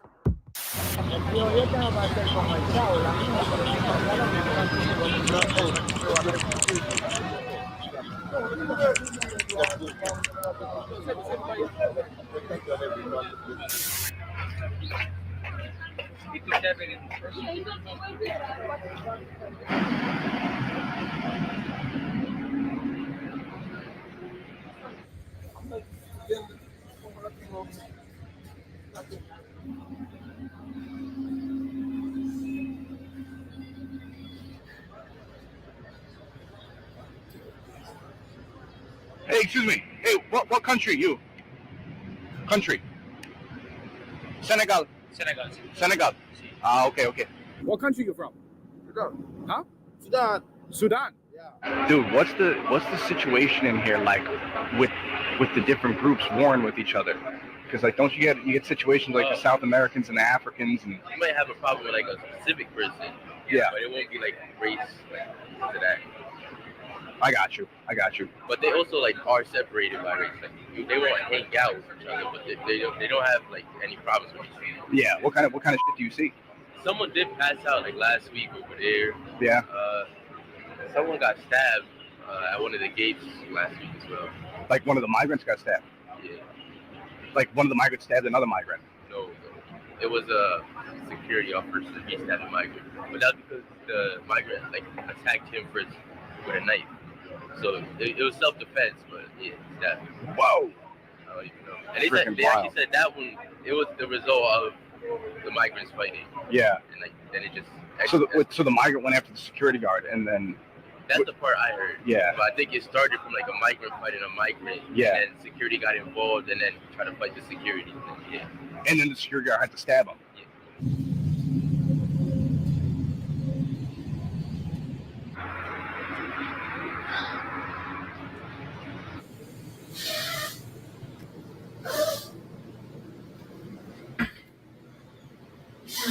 What country are you from? I'm from Guinea. Oh, Guinea. What help do you get here? You get food, you get clothing? We are getting food. We are getting food. Yeah. Yeah. And clothing too, right? No, because they gave me 4 vouchers to go and find a clothes. No, he's not with me. I'm actually wrong building. Dude, this place is freaking wild. How long have you been here for? Oh, like 5 months. Oh, you've been here for a while. Damn. What kind of stuff do you see? Because I heard that you get the South Americans and they'll war with the Africans and shit like that. That kind of stuff happened. Basically, we have some Americans and Africans. No. I'm saying like I heard that they fight with each other. Yeah, they fight with each other. Yeah. Damn. The South Americans are more prone to violence. Really? Damn. Okay. So you never seen them bringing in drugs or anything? Oh, we see them. There was a day Medrite guy seeks a bunch of people. He showed me the Medrite manager. During one. What happened? He sees a marijuana like this, bunch of marijuana. But somebody brought in a bunch of marijuana like that? Yeah. Really? He sees it from the car. You know, we can search them. You cannot search them. No. Do they ever bring in weapons like knives or stuff? Yeah, they could bring. I've seen 2 knives here. Really? Yeah. There's no armed security here. Right. We are all unarmed. Right. How do you ask him, ¿cuántos días aquí? 20 aquí. Tu opinión de aquí. Todos hombres aquí, ¿sí? Solamente hombres. Personas, tu experiencia problemas de grupos de diferentes países, experiencia problemas. Aquí. Sí. ¿Sí? Ayer me robaron el teléfono allá. Describe. El teléfono me lo robaron. Guácala. ¿Ah? Ayer me robaron el teléfono allá cargando, el celular. Me lo quitaron. ¿Sí? En 1 hora que lo puse. Damn. ¿Qué otros problemas aquí? Sí, a veces muchos problemas. En el comedor, a veces Muerto. tienen que tratar mal a uno por darle la comida a uno. Cuando va a comer, los vigilantes lo gritan. Lo tratan mal a uno, ¿sí me entiendes? Todos también los venezolanos también son muchos problemas. Yeah, sí. Como Venezuela, todos son iguales. Pues nada más decir que... Toca que sean como más organizados. Sí. Hay muchos problemas. Mucho desorden. Mucho descontrol. Mucho muerto. Mafia.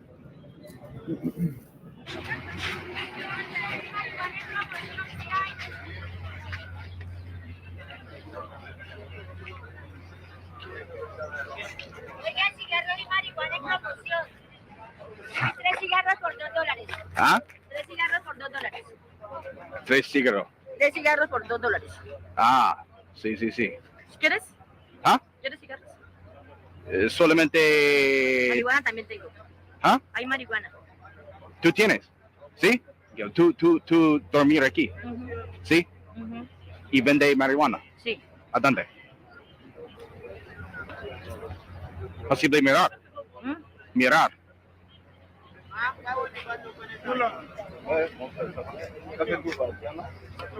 Ah, cigarrillo. De marihuana. Let me see. Damn. Bueno. A 5. ¿Ah? 5. So, ¿tu nombre es? ¿Tu nombre? Mónica. Ok, de Mónica de Colombia. Bueno. ¿Qué color, hijo?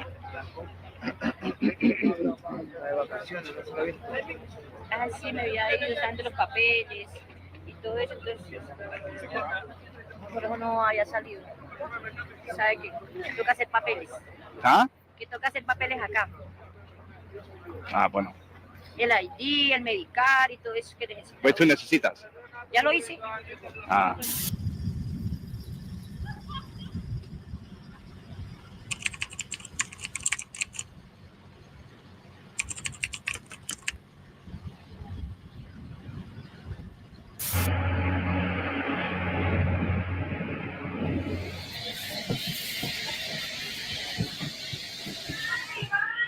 Hola. ¿Cómo estás? Hey, hola. Hey, ¿qué país tú? Venezuela. Venezuela, todos Venezuela. Oh, ok. ¿Y cuántos meses aquí? No, un solo mes. ¿Y de familia tú? ¿Familia? Ella y el bebé. Oh, ok, ok. Hey, tu opinión de Pay attention to presidente this part right Biden here. por apoyar migrantes aquí. Bien. Ah. Okay. Durante el día, ¿qué pasa aquí? Por tú, ¿qué pasa? Uno pasa el día, por lo menos la gente que no tiene trabajo pasa el día aquí. No trabajo, no nada. No, porque no tenemos todavía los permisos. O sea, ya sacamos ID, sacamos seguro médico, nos falta ahorita la cuestión del asilo. Sí. Pero, o sea, tenemos que esperar 165 días para poder sacar el permiso de trabajo. Entonces, como tal, no contamos trabajo, no contamos con un trabajo estable. O sea, nos toca pasar el día aquí, comer la comida que dan aquí, porque no tenemos recursos para comprar. Durante el día todo aquí y relajar, ¿cómo se dice? No, pues aquí uno se entretiene con los teléfonos, con las tablets y eso. ¿Qué país tú? All right, did you guys catch that? So 165 days to get a work permit. They're here illegally. They get housed. They already have Medicaid. They already have food coming in. Probably getting some money to spend, and they got a place to stay. Right, and they have to stay there for the next 3 months.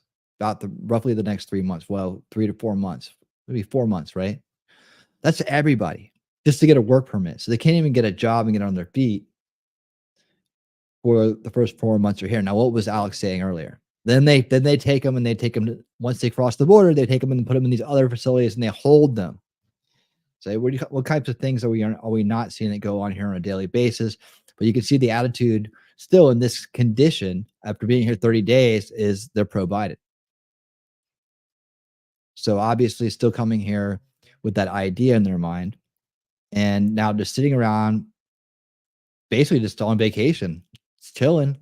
Not a really nice vacation, but a all expensive paid vacation. Where they're just chilling in New York City in this little hut thing, and they're just awaiting more goodies. So I guess they eventually will get their work permits and then be able to go try to find jobs. And I guess maybe they'll find them, maybe they won't. Depends on what they do, I guess. But they're not doing nothing. They have phones, tablets for entertainment, which means they have Wi-Fi and internet. Exactly, they do. Yeah, no doubt. Well, maybe that's an idea right there, is that they're doing nothing but chilling on the internet. Maybe it's a way to find more people like that. Now, if I spoke more languages, I would be more inclined to go out there and say, I'm going to start a channel for people that are specifically sitting in these places to educate them on the bigger issues and let them know that they are being used, that they are being used. And this whole endeavor, all this time they've taken out of their lives to come here and to do this is probably going to turn out to be not for nothing. I mean, for nothing. Not for nothing, for nothing. Let's see, that Lion City that Tim Pool showed Radix at the end of the show last night blew my mind. NWO wanting to build that. What is this? Lion City. Was Radix on Tim Pool last night? That's so awesome. I hope he better have tried to raise money for her or put some money into that documentary. He should help her make that documentary. I don't know why he's not like on top of that. If she was on his show last night, because I talked to her actually in private about that. They may be watching Winning now. That'd be great. Hey guys. No, last time I was like, man, as much as he wants to put documentaries out and build, culture and do all that, he's got the facilities. Like, man, if he could just help her make that documentary, it'd be so big. It would go so much further too. It really would be great if they partner. So if for some weird reason you are one of the handful of people watching right now, Tim, please support Radix. Please help her finish her documentary and put it out. It'll be awesome. I promise. Go for it. It's the thing, man. She exposed the real deal going on here in the world with all these setups that are happening. You know how it all works. The whole informant system. Man, so much Radix has done. She needs to get her documentary out. So please help her out, Tim. Thank you. And you know, you think about having me on one time. That would be great. I'd love to talk to you about solution culture. And I'd love to show you my Veils of Perception retrospective board we've been building here, explaining how the generational warfare works and what the world is like that we were born into, and then how to get out of that world and break down those veils so that we can have a better place in the future for ourselves, for our children, and for theirs. There you go. Okay, Daisy, I bought into it. I pretended like they were watching. Why not? All right, let's keep going. Yeah, but dude, yeah, this part really struck me when I saw this. That they're just chilling in these facilities. Now, this is one.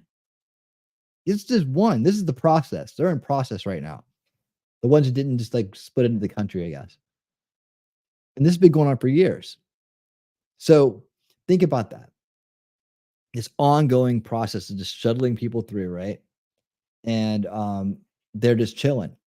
There's banks of people just chilling, waiting for their work permits, waiting to be released out into the system. They're supposed to come back in 5 years for their asylum, right? But you know, the idea was they give them that long road to get asylum to their hearing or whatever. But by then they're going to try to do some kind of mass amnesty. So that's why they put it so far down the road. Not to mention the numbers. Jesus, numbers themselves are outrageous that they would have to deal with. They just pack in the court systems. The whole thing is really coming into light, I think, for a lot of people now. And when you even get people on the left talking about it and being upset about it and calling for some kind of action on it, I think that's why they try to throw that immigration bill out there. You know, to seem on the Democrats to try to seem like they're doing something, right? Of course, like stacked into that is a bunch of mess that nobody wants. So it got kicked back because they're going to try to seem like they're doing it, but then just work in a lot more corruption and a lot more enablement into this kind of legislation. You can't trust the bad guys to write the laws. You know, you guys obviously wanted this to happen. You obviously have been wanting it to happen. Why would we let you create the laws for it? That's doesn't seem like that's a smart move at all. Bud says Europe has Arabic and Ukrainian guides in schools, for example. They do everything, paperwork, whatever, not for the domestic people there. Oh, I'm saying the illegals might be watching. Say hi to them. Oh yeah, hi illegals. I'm sorry that you've been caught up in this. I'm sorry that you've been caught up in this. I wish it wasn't so, but obviously you would probably know better than anybody else what a corrupt government is like and what they can do. We just happen to have a very sophisticated corrupt government that is very veiled to the bigger world, but very real to many of us that can see through those veils. There you have it. Okay, so here's a lady from Ecuador. See what she has to say. Ecuador. ¿Cuántos días aquí? Un mes. Personas de Ecuador o los migrantes apoyen presidente Biden en elección. Claro. Sí. Porque apoya a los migrantes. Sí. Okay, bueno. You know, the idea that he supports the migrants. He didn't support it. He supports open borders, right? And what that brings with it. I guess in their eyes, they feel like they're being supported, I guess. What's it like here, man? It's easy to lose motivation. Yeah. Easy to lose motivation. It's easy for morale to be low. When you're like, I mean, my morale's not low doing this. This is just pretty simple, doing my own thing. But before, I was part of the squad, like cleaning the tents and cleaning the inside of the tents and cleaning the rooms and stuff. These people, you could sweep and mop the entire tent. 10 minutes later, it'd be like you were never there. You know, there'd be crumbs, crackers, apples. Like, I don't know why they never throw away their apples. They're just, and it's the kids, but it's also the parents. I've seen people sweeping all their shit from their room right into the hallways. So it's kind of, I mean, we're motivated enough to get the job done, but it's hard to enjoy it just because, you know, it's like 2 steps forward and then 2 steps backward. Yeah, 100%. there's been whistleblowers that have come out and been like, yeah, they bring in weapons. There's been rapes and shit. Have you guys heard about any of that shit happening That's here? at Randall's. They've had 3 stabbings. Somebody was stabbed to death. One migrant was stabbed to death by a group of the other migrants. Have you seen people bringing in drugs? I haven't seen any of that. The Brooklyn Cruise Terminal, when cleaning the showers and all that, I'd be picking up empty dope baggies and stuff like that. The security guards smoking here. This is security guards. The security guards smoking like weed and shit in here. Oh, really? Yeah, in their cars. Damn. Oh, so the security, they're out smoking weed and they're coming back here stoned. Yeah. It's kind of a joke, the security here, right? I mean, you walk in there, they're just on their phone. And I'd say it's like 50-50. There are some of them that are really good at their jobs. Yeah. But they're only just counterbalanced by the ones that aren't. The only problem I have with the security guards, I mean, I don't care about the weed. Right. It's them flying through here. Oh, you mean in their cars? They're just flying. Because if a kid jumps out in front of them, they're done. Damn. That's the only thing I'm worried. That's the only thing I have a problem with. Hola. So, ¿qué país tú? Colombia. ¿Todos Colombia? Yes, yes. So, ¿cuántos meses aquí? Ya vamos para los 2 meses, nos toca salir ahorita el 2 de febrero. 2 de febrero, no más. No más, y vamos a pedir que nos vuelvan a revolcar de nuevo, porque no hemos conseguido trabajo. Mira, yo llevo 1 mes y 15 días esperando el Medicaid, el seguro médico. Yo fui a Coney Island, del hospital de emergencia, ya saqué el Medicaid, y llevo ya 1 mes y medio esperando a que me den Medicaid. El Medicaid, y nada que me ha llegado todavía. Wait, ¿tú tienes seguridad de ¿cómo se dice? Social Seguro. Social Security, nada, no podemos sacar eso porque apenas estamos haciendo la puerta que nos entreguen el ID y el Medicaid.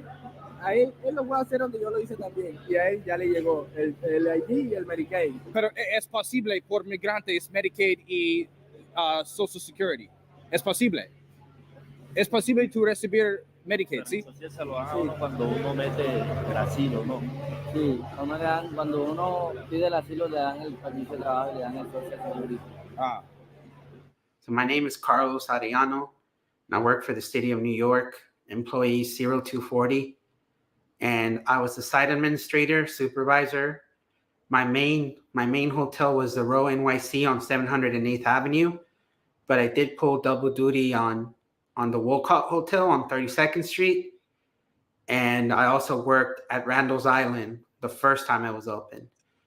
Real quick, you guys catch the last part where you said you got the ID, right? The ID and the Medicaid. He's waiting on the Medicaid, but he gets an ID. So, talk about this national IDs they wanted everybody to have. Seems like everybody in this group is getting one of those already. It's probably got the RFD ID chip in it, of course. And, the national ID, I guess I doubt they're handing out New York City IDs. It's probably national IDs that can be used anywhere in the country. I don't know. I need to figure out more about what IDs they're handing out. But if anybody knows, let me know. Okay, could you describe the types of legal services that they get? Because I saw the actual room, where it said legal services, but what do they actually do in there? So legal services, depending on the day, it was some. They probably get ID'd right away. Probably part of the documentation process, whatever. Yeah, right. That too.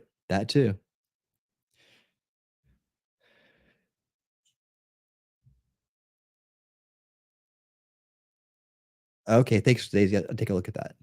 All right, cool. Continue. Something always crazy. Sometimes in legal service that illegal will walk in there and they'll say, hey, I've been working 2 weeks at this construction site and my boss gave me this. So he gave me a social security number, but now I want a tax ID number so I can pay taxes. And it would be like, how are you working and did your boss give you a social security number? And they will pull out a social security card and be like, yeah, here, look at it. And they would hand us fake social security cards that are being given out in New York City for people to work. People would come to you guys with fake social security cards? Yeah, fake social security cards that were given to them by their bosses in New York City for them to work. And what would you guys do if you saw that? So we weren't allowed to take anything from them. It was just And it was also, we weren't allowed to tell them, hey, you're breaking the law. It was just, hey, we can't help you with this part. Go on about your day. And by law, not by law, but by rule of the New York City, by Mayor Adams, it was always, hey, don't do anything to offend them. Don't do anything to upset them. If they give you a fake Social Security card, hand it right back to them. Yeah. How often did you see these people coming and going with drugs, or how often did you see them on drugs, that type of thing? Every day. It's an everyday situation. And they do stuff like hide cocaine bags in their baby socks or their baby shoes, places where we wouldn't dare to look.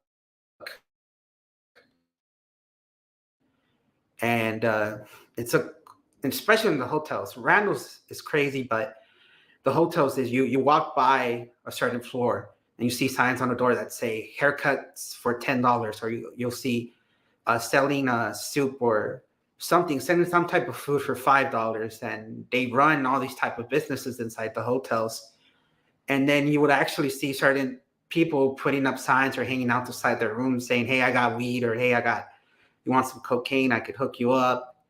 And it's just a whole nother world in these hotels. They're doing a bunch of illegal stuff. Wait, you cocaine in particular, you saw people that were selling cocaine or that had cocaine on them in this hotel? Yeah, we have a lot of incident reports involving drugs. And everything from people using them to people selling them to people. But again, the city of New York says you're not allowed to do anything about it.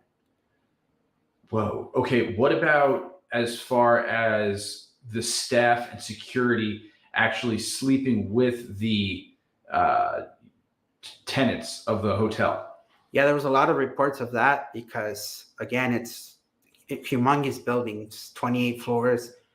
If I'm not mistaken, the Roosevelt's about 17 or 16 floors. And it's impossible to have your eye on all these people and all these staff members because the row is between 3,000 to 5,000 illegals. But at the same time, you have about 9 different companies in there.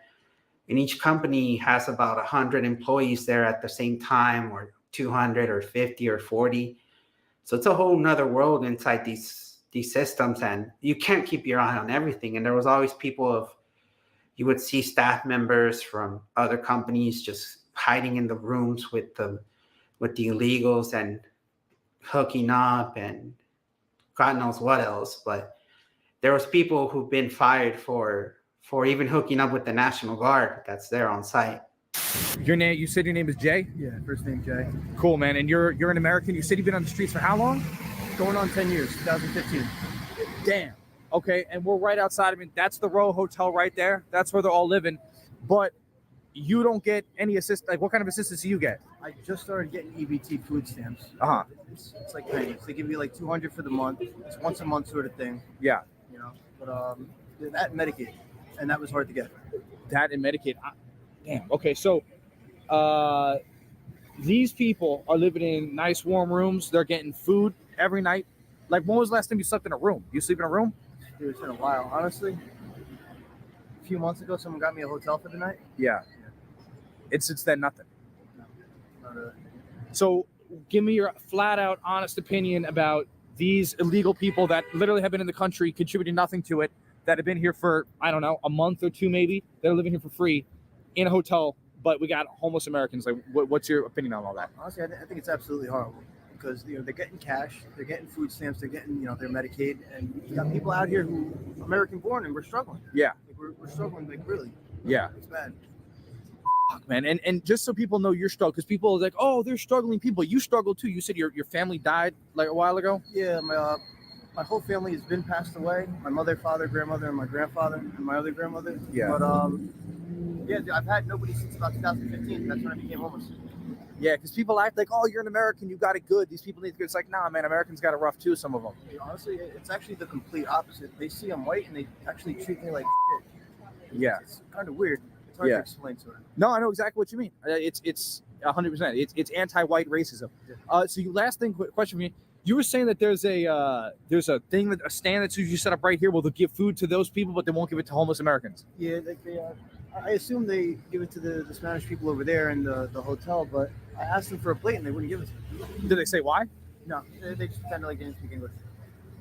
Man. All right. And actually, sorry, I said that was the last question. I got one more. Can you tell me what kind of stuff do you see living out here with these people? I mean, do you see them smoking pot? You see them smoking other types of dope? What do you see? It's all drugs. It's rampant with drugs out here. There's no room. You know what I'm saying? And especially that they're not contributing. Not saying that there's homeless Americans that are contributing, but we're born and raised here and we get nothing. Right. It's sad that other people are being put first. 100%. All right, brother. Thank you, dude. Appreciate it. Thank you. You have just seen the most detailed footage ever published of New York's illegal alien compounds.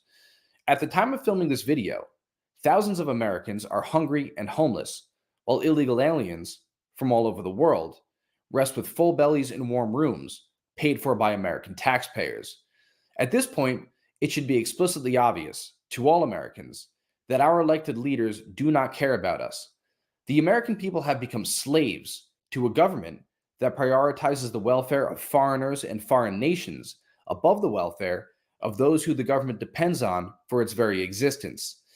I quote the Declaration of Independence when I say, "Governments are instituted among men, deriving their just powers from the consent of the governed. That whenever any form of government becomes destructive of these ends, it is the right of the people to alter or abolish it." All right, another great report from Muckraker. There you go. Very interesting, huh?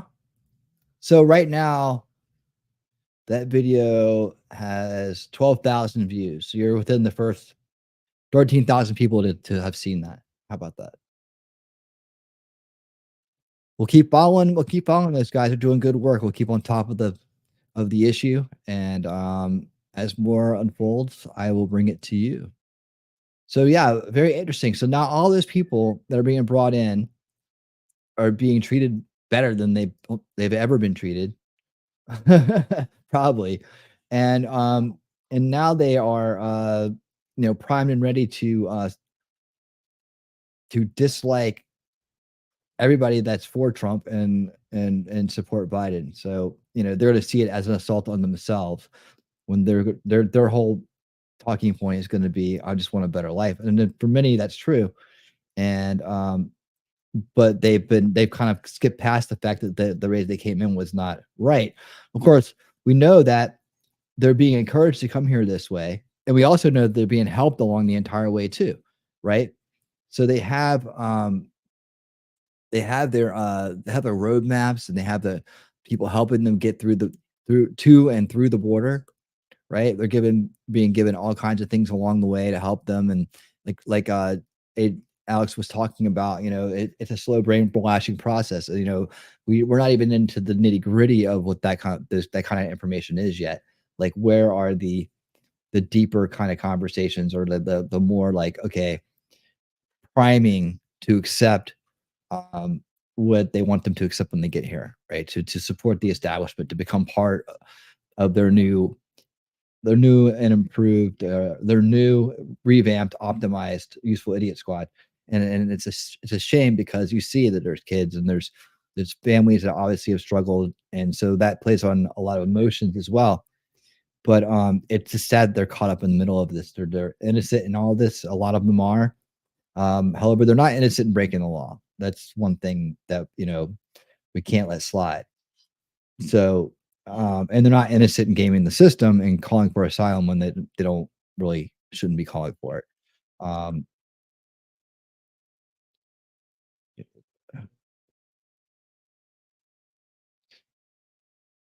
But a very interesting piece indeed, and a lot more to come. What did you guys think about that? The Crown says there was a documentary a few weeks back about the migrants going across the Mediterranean and how the NGOs were teaching the applicants how to lie on the paperwork to get amnesty falsely. Going across the Mediterranean. I haven't seen the one across the Mediterranean. I think you were here for the one we did from Ecuador that Muckraker did. We watched that one from Ecuador to the Texas southern border. that had NGOs there along the whole way too. It's the UN and a few other groups that are, you know, in collaboration with them. Is it the IOV is one of them? There's a couple other ones, but yeah, they're all down there. They're working night and day. They're getting funded. The sad part is who's funding the UN? Mostly us. Isn't that crazy? I mean, it should be a bigger deal. We've been calling for it for 15 years to get out of the UN. This is not new. I'm pretty sure Ron Paul would have taken us right out of it. That's one of the things he was all about. But we got to get we got to do more about getting out of that situation. Or I think Trump made a first good step in making everybody pay their part. You know, that people need to start paying their part. I don't know if he did that for the UN as well as other like NATO, but maybe that's a way to start. You know, just like dismantling it. It doesn't need to exist. It's a world government. We're not supposed to have one of those. And unfortunately, we can negotiate country to country. We don't need to have everybody involved in everything. You know, it's just starting to look like that. You know, it's the future Senate from Star Wars. That's what it is. All right. So so did James O'Keefe's video come out? He got some on the border 10 cities. He got into some of the border 10 cities. I have not seen that one yet. I did watch. Hey, Ali Fun, how you doing? I did watch his latest today, though. That was interesting. It was on a live right before this show, actually, and he had some interesting stuff in there. They were actually talking about something I saw someone else mention here: Catholic charities. We're talking about Catholic charities and how like a lot of the Catholic adoption systems are like, you know, trafficking organizations. It was interesting. I didn't get to watch the rest of it because I had to get ready for the show, but it was a live that was on today. He had someone actually, I think he might have brought him on. There's like a call-in here and there, but I think he may have actually brought somebody on to talk about it. I missed that part though. I have to go back and watch it. Let's see. Per what James O'Keefe showed today, Arizona people need to raise hell. He uncovered a fancy hotel being used there. Huh. You got the link? We could probably do that. We can do it real quick if it's not long. Because we got an interview coming up with Vivek Ramaswamy and Alex Jones. That's coming up right next in just a few minutes. This is a great interview. I mean, I so much that I wanted to add it to the show tonight, and I think it's timely as well. So I think it goes with the theme of the evening, but also talks about some of the things we talk about out here. Well, one of the main points of the show here is solution culture. You know, inspired by the abundance of awareness that was out there, thanks to someone like Alex Jones and others that are out there.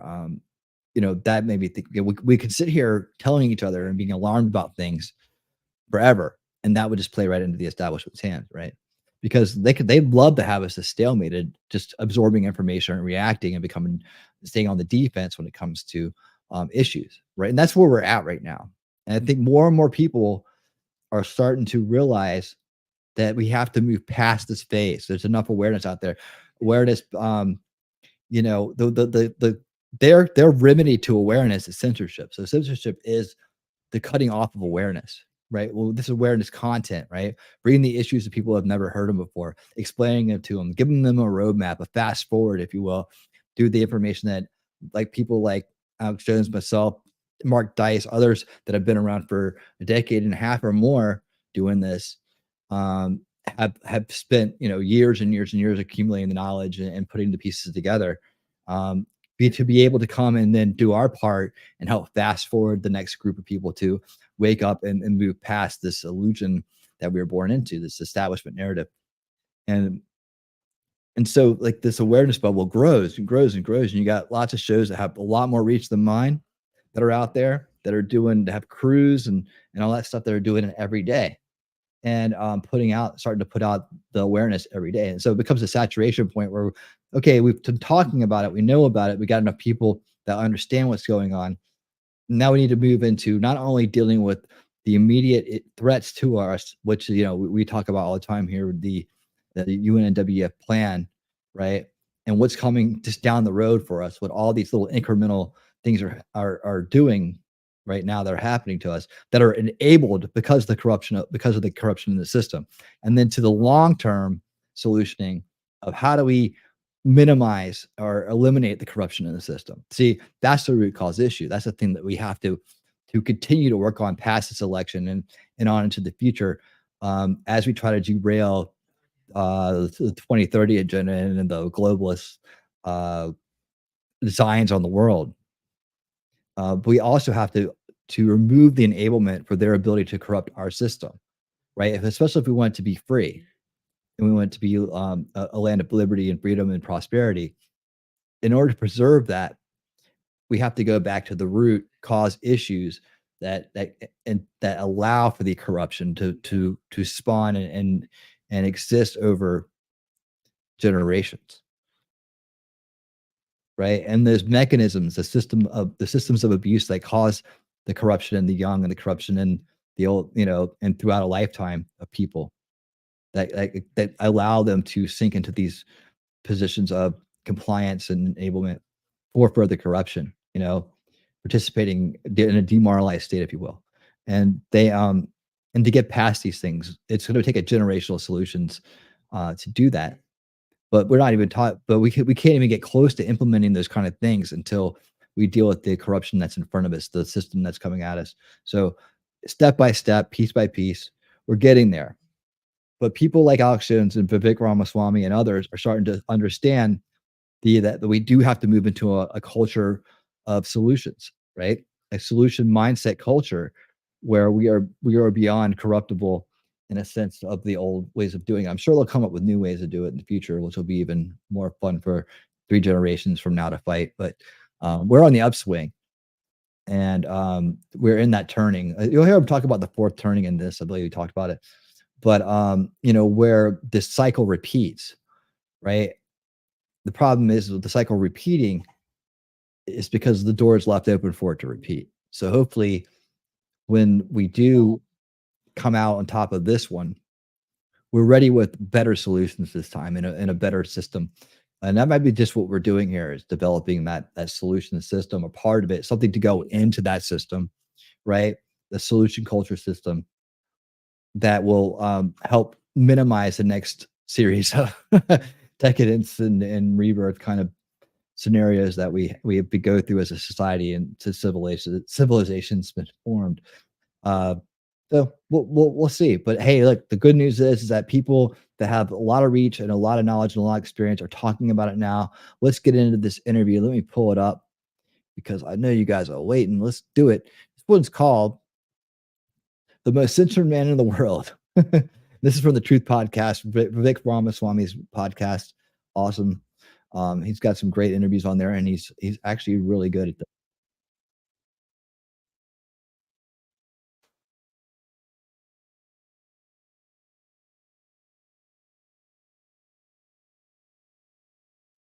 Okay. I'm getting queued up here.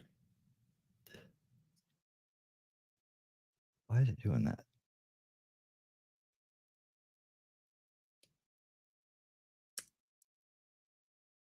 There we go. Okay. And away we go.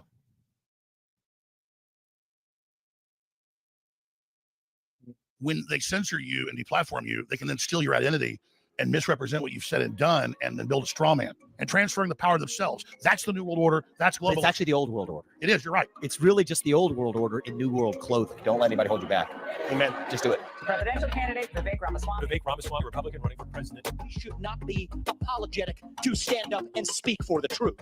Let's talk truth. FYI, he was still running at the time. I believe when this was done, it's like 3 months ago. I'm talking today to somebody who I'm meeting for the first time. I met him a few minutes ago for the first time. I actually don't know a lot about him. The number one thing I know about him is that everybody has told me not to talk to him, which is what made me want to actually sit down and talk to him. And by the way, if for any reason, I get like any kind of problems on YouTube side, this is of course always available on Rumble as well. So if I have to switch over, or for some reason they come back at me with some BS and it ends up getting taken down, just letting you know, it's Rumble all the way for the everything that is on Rumble. There you go. The United States of America were founded on free speech and open debate. It's in the First Amendment for a reason. And so, you know what? It's wrong that we become a culture that wants to censor free speech and open debate. And I think that part of the American way of life is we don't just embrace moderate ideals. That is an extreme idea. The idea that you get to speak your mind as long as I get to in return. That's a wild idea.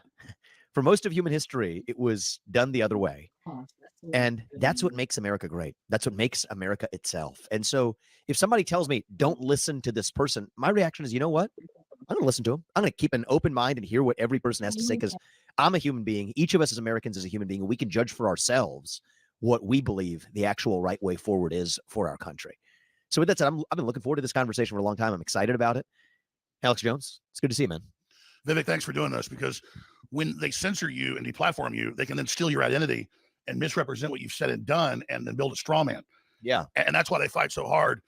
99% of the things they say about me aren't true. They never show a clip. They just say, I've done these things I haven't done.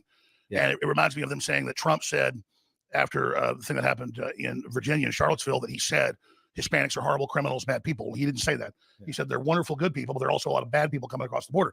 They wouldn't show the clip. They would just say he said that. But he had a big enough bully pulpit to override that. And so it doubled the number of Hispanics when he first got elected towards the end of his first term, who understood that it was a lie, and they then embraced him because of that. But that was because he could show them the actual clip and show them that they're going to lie. I'm not as big as Trump. I'm probably like 5% of the poll he's got. And so I have been successfully in many ways destroyed. I mean, they built another Alex Jones that's not me. And that's why they say don't ever interview Alex Jones, because they're going to hear something that probably most people are going to agree with. Yeah, so it's interesting.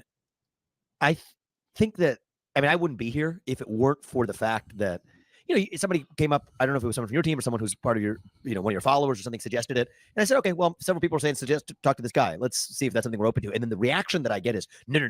This is a guy you don't want to talk to. It's going to be politically toxic for you. And my view is, no. We're the United States of America. So I have no idea if I'm going to agree with everything you're going to say or not. But well, I mean, here's your comeback. I'm curious about this. Yeah. Here's your comeback. Lester Holt last week did a really important interview, or 2 weeks ago, with the Ayatollah Khomeini, the leader of Iran. Now, that guy is praising the attacks on Israel. It's terrible. I think he's a bad guy. Yeah, Khomeini's not a good guy. Doesn't mean I want World War III with him either, and Hezbollah, Amen. Who's got sleeper cells in America and our open border. But that said, everybody doesn't attack Lester Holt interviewing the leader of Iran, the religious dictator.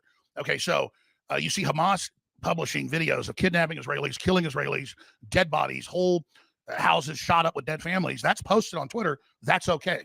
I actually think that's, I mean, I guess free speech, as long as it has an advisory on it. The kids don't see it. Okay, it's horrible. First Amendment, I don't agree with it, but I understand it needs to be shown. That's where I'm at, is free speech and open debate. I haven't killed anybody. I'm not storming Israeli towns and murdering people in mass, or coming on, powered hang gliders, slaughtering people. But they don't want this to be heard, because when I see your message, and I'm not kissing your ass, it's true, you are the most informed, and that leads us to attack you, which is true, geopolitically, you name it, compared to anybody I've ever basically interviewed. And Tucker Carlson's super smart, and I would say has more charisma, but he's a close second. Your grasp, because I see the random questions you're asked, of just a wide spectrum of things is amazing. And your understanding that America, the idea of a free market competitive culture, is something the globalists can't have, because they have a competing corporate oligarchy or tyranny, and cashless society, social credit score they're setting up with the ESGs. Right. And that's the potential of America is so powerful, because people aspire to that. America has to be wiped out with political correctness and all the rest of it, so that the whole world can be leveled down to one giant third world population that BlackRock and the mega corporations can exploit and control, and quote, control our behavior, as Larry Fink said. So congratulations on the work you've done. The number one candidate I support is Donald Trump. If something happened to him, I would support you for president. And I'm very, very impressed. A lot of people say, well, 5 years ago, his views were a little bit different. Well, so were mine. And so people say, well, he wasn't perfect in the past. Well, I'm not perfect today. We have to be ready, as the world awakens to the real political system, to have converts to liberty and freedom in Americana. And so the fact that you are a leading light, really promoting the truth, is amazing. And the few people that criticize you, saying, well, he just showed up on the scene. Well, that's what happens with innovation and ideas. Of course, you didn't just show up on the scene, but exploded on the national scene. And so I really appreciate your campaign. I think it's the best thing out there. When you watch these Republican debates, they're unwatchable except for you. My listeners all agree. The crew all agrees that why don't we just have you up there for 2 hours instead? Because there's nothing but talking points and canned garbage from the rest of them. Because I can tell you run your campaign. All the rest of these people are told what to say, and they're looking at polls and numbers, and it's synthetic. With you, it's real. They're puppets, and that's not even their fault. Actually, I've realized at first I would think I'm running against these other candidates. They're puppets of a broken super PAC puppet master system, and that's just the state of American politics today. And my view is, if you look at some of the stuff that I've written in my books, my first, book, Woke Inc., even years ago, I agree with 99% of what I said, but I moved a little bit, and that's good. We're human beings. That's why I'm having this conversation. That's why people listen to contrary voices. Is we're human beings, not partisan hacks. Well, exactly. The world's got to respond to information and think about it and evolve our views. That's what it means to be a thinking human being, at least to me. Well, and the globalists have come out in the open. Yeah. I mean, I was talking to Kirk Carlson just the other day. I went and visited him in Maine, and we did some hunting and stuff. And he was like, man, I'm more radical than you now. And we were sitting there talking because the world, it's out in the open. The globalists have taken the mask off. Yeah. And so I know you've been a pro freedom of speech, liberty guy for a decade or more. All I'm saying is what you say is dead on. I mean, I sit there and I watch it and I go, gosh, I wish I could nail it. And I'm not kissing your ass. It's true. I appreciate nail it. Nail it. And regardless of what happens, we need people like you, at the top of government that actually know the subjects and aren't just getting talking points from the donor class. Yeah. So let's just, since we're meeting for the first time, just a few minutes. I mean, your audience is probably very well familiar with this, but in your own words, it's just to hear it without, I didn't Google any of this beforehand, etc. I don't want to be biased.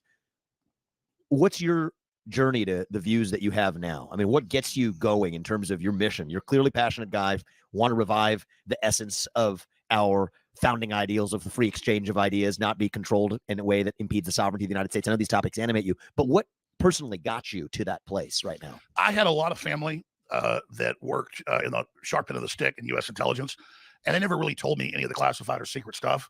But like my uncle was high level, I ran Contra and a bunch of other stuff. And oh, really? So I would have never guessed it. You're what, parents or uncles? Just a lot of people. Yeah. Okay, a lot of people in your family were in U.S. intelligence. Well, back during the 70s, 80s and stuff, before they went from HUMET to electronic intelligence, there was a mobilization of the population against the Russians and others. Yeah. And so, yeah, I mean, I had a lot of family. I went to a family reunion. It was like a Soldier of Fortune convention, and and they would just talk about what the government was doing, what was going on. They were patriots, but just like we see all these whistleblowers now, the government, they didn't like what was happening. So it's not that the government's our enemy; it's that criminals at the top have basically captured it. So when you're a child growing up hearing all this, I just kind of absorbed it. I wasn't even really listening to it until later I realized how true it was. And then I started to go to college a little bit, but I was already very successful in business by the time I was like 19 as a salesman. And boom. I saw really this anti-American race-based brainwashing that we see out in the open now that was going on here in Austin on the college campuses. And so I decided, and when was this? Just so we track this is in about 1993. Okay. And I've been on air since 1994, officially 95. Okay. But you were a salesman before that. You started college. Where was that at? I was with local community college. Here in Austin? I was figuring out what I wanted to do. Here in Austin? Absolutely. I mean, but you were already a successful salesman, so then you decided to find your way out of college. Yeah, I'd had jobs when I was a kid. My dad had money and stuff. My parents were successful. And I would say I want new shoes. I want I want to get a new wakeboard because we live in the lake. And my dad would say, well, then go get a job. So from the time I was about 13, I had jobs, and then I got into different sales. But the biggest thing is I was selling gym memberships and stuff when I was 18, and I was making $150,000 a year, $200,000 a year. And then I was going to community college, figuring out I wanted to go to main college, and it was just insane. I went and sat in on some UT courses on RTF, radio, television, films. I thought I might want to do that because I want to be politically involved.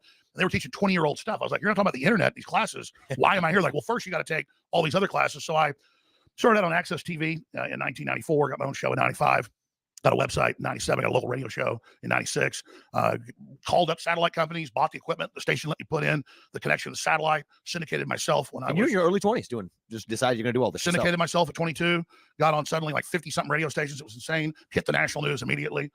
Decided instead of selling coffee. What were you talking about? Well, instead of selling coffee mugs and like newsletters like other talk shows did that supplement their income, I said, I'm going to make films. And so I would go and show the UN taking over the national parks and show the UN signs and show what that treaty meant, that it was taking control of U.S. Land under UN treaties, kind of like the UN treaty on healthcare and things that's happening right now. And so I just basically exploded onto the underground scene with conservatives and people that were aware of what was going on. And in about 1996, I was already reaching millions of people. And so it's been a long-term operation, 29 years on air. Ever since. Absolutely. We've 9/11 happened, and I questioned 9/11, and I was on almost 200 radio stations. I've been offered, by major companies, the next big Rush Limbaugh style deal. I guess Glenn Beck took that deal. Nothing against him, overall great guy, really smart. And I went from almost 200 affiliates to 30-something affiliates in 1 month when 9/11 happened. And I wasn't for radical Islam, and I believe Islamists were involved, but I knew about the NORAD stand down. I knew about Building 7. I knew about a lot of the stuff that I was talking to police about that were on the ground, that they knew it was coming bare minimum. Kind of like I'm against the attack on Israel, and Hamas is terrible, but something like 85% in major polls of Israelis think the government knew and let it happen now. So it's the same thing. But when I said that then, the radio network owners I was on, GCN, came to me and they said, listen, we just lost 50 affiliates today. They're all going to dump you if you don't stop. And I said, well, it's the truth. I'm going to keep questioning it. So that just shows I never did this for monetary gain or just to be popular, though I do need monetary operations to fund my operation and be free and independent. I'm not for sale. And so I've already been up and down. That's why they deplatformed me and things and thought I would just give up. I didn't. So I started out on Access Television. And so I've started from the very mailroom of media, and I've at one point 2016, 17, much bigger show than Rush Limbaugh, much bigger show than Joe Rogan, undoubtedly the number one independent media show in the country, over 30 million viewers and listeners. 2016, 2017. Yeah, okay. And then that's when they deplatformed me because I was just number one. I mean, every day over 25 million listeners conservatively. And so that's when they said, well, we got to stop this guy. And then that's when they got tax game. But I've survived that. And now we've rebuilt. And in many ways, we're stronger than ever. We're definitely more influential. Yeah. Well, you said the motivation's not monetary. I do find that people who are successful, I can see you're passionate. What is that mission? What is it that calls you? I mean, you've been doing this now for a few decades now. You're clearly called by something. What is it? Well, when I was 5, 6, 7 years old, friends and family would come to the house. My dad would be playing chess with them or poker. And I'd hear all these guys, FBI agents, Army colonels, spooks, talking about the New World Order, the global government, getting rid of the border and selling out America, and this plan for regional governments, this plan for a computer to run everything. And then as I got older, I started seeing that in publications being pushed by the media. And then I read books by David Rockefeller and Henry Kissinger. And really, for a few years, when I got out of high school, I'd actually go to the UT library and actually pull up the microfilm. They're like, they would have a head librarian come and say, we've never seen a young person come and ask this to be pulled. Why are you looking up the New York Times? And they weren't upset. They thought it was cool. And there I was reading the New York Times in the 1970s, David Rockefeller praising Mao Zedong and saying, we need that here in America. Mao Zedong was the greatest mass murderer in history, about triple what Hitler and Stalin killed, more than what both men killed combined. So I really started reading their plans for global government, cashless society, depopulation, the Club of Rome. I learned about the Bilderberg Group. I learned about Bohemian Grove, all these weird rituals and things. So I said, well, let me see if this is real. So in 2000, I snuck in there. And sure enough, right when they said the ritual happened, they did this weird mock human sacrifice, Faustian / Babylonian, Canaanite, Moloch ritual. And so it was really the adventure of it and the mystery of it, being told this when I was growing up, kind of ignoring it, then seeing a lot of what I was told come true, and then getting into the books of the establishment, but also reading books that were countering it and saying, I want to find out if this is true. I want to find out if they're really doing this. I want to find out I remember they had all these military drills all over Texas and the country with black helicopters in the mid-90s. And when people would talk about it, they say that doesn't exist. So we got tips from the military, went and caught it on footage of them. They covertly lease a building that was going to be demolished later. Then they basically attack it and blow it up and do they're training. It's okay. They need new training grounds. But then they would deny in the little town where it happened, or even the big city, that it just happened. So by then we were catching it on video. And whereas people had caught it on video before, there wasn't really web streaming of video. 96, 97, 98, that was all coming on board. And so we would go catch footage of that. So, it was really like ghost hunting, but hunting real ghost.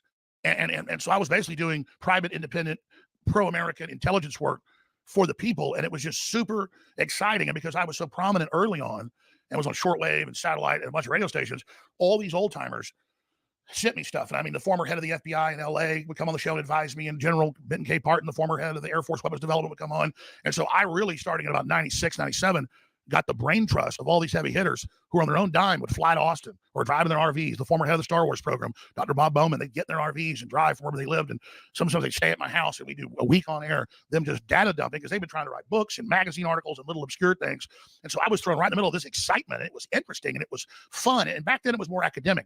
Yeah, the globalists were getting a lot of things done, but I'd read stuff in the mid-90s about they planned to ban beef, and they planned to have a carbon credit, and they planned to track everywhere you go with switches in your cars. And they planned to listen to you through microphones in your cable box. And then we bust a cable box open with an engineer on my local TV show, and there'd be the microphone with the schematics. And of course now they're like, oh, that's voice analysis. That's a voice prompt. But they didn't tell you for a decade that was in there. So it was just so exciting to be in a war in my own country against these multinational corporations that wanted to take America over.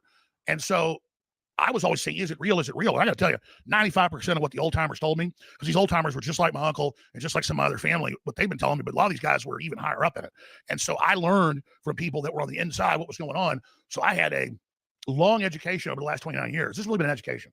And so I just get deeper and deeper into my understanding of how it all interconnects. What I'm hearing is the story of a journalist. Yes.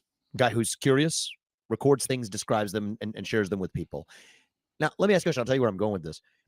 You're in this to seek underlying truth that other people I like the way that he did that. Like he just summarized everything that he was listening to him talk about. He goes, I'm hearing the story of, it's a cool person to have a conversation with, like, intently listening, gets a kind of a, you can see how his mind works in that moment. That was an interesting thing to point out. People aren't getting to. That's what I'm hearing you and telling your story. Mm-hmm.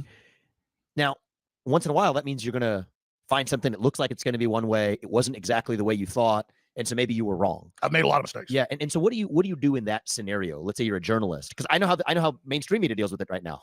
That's a different way. They sweep it under the rug. Let's say you're wrong and you realize that you had one thesis and you were getting to the bottom of it, but then you get to the hard facts and you say, hey, you were wrong about it. Give me an example of where that happened, actually. I think that's kind of interesting to hear you talk about. Also, what I've noticed is they've had a lot of national TV characters like Homeland and the newer X-Files that came out in 2016 where they admit it's based on me. And, oh, really? And Homeland? Yeah. Oh, yeah. Oh, wow. And a bunch of them. You look it up.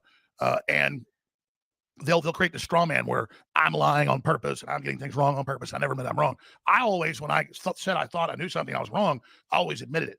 And so, give me an example. In the case of Sandy Hook, long before they sued me, long before they came after me, I barely talked about it. If you look at my Lives of Timeline, there's that rather know the truth than be right mentality right there. First, I thought it was official and thought it happened. Then some professors and people came out with a bunch of anomalies and thought it might have been staged. Just like people are questioning whether Hamas cut babies' heads off right now. Yeah. That's the big thing going on. And I don't think there's really proof to that. But they blow them up, they shoot them. It's the same thing. So now people are on Twitter saying, oh, we need to sue the people that said they cut babies' heads off, or we need to sue the people that say it didn't happen, because you're not allowed to debate, was Jussie Smollett really attacked, which we now know that was fake, or so many of these other events like Operation Northwoods and things where the government did plan to do atrocities or did plan to stage atrocities and blame it on an enemy. And so with that, I started saying 2 or 3 years before I got sued, I said, I don't want to talk about this. I think the people that said this, it turns out, are lunatics. I think the info they put out, they were professors and school safety experts. Yeah, who do we know that put out that info? That's a lunatic. Anybody? Class.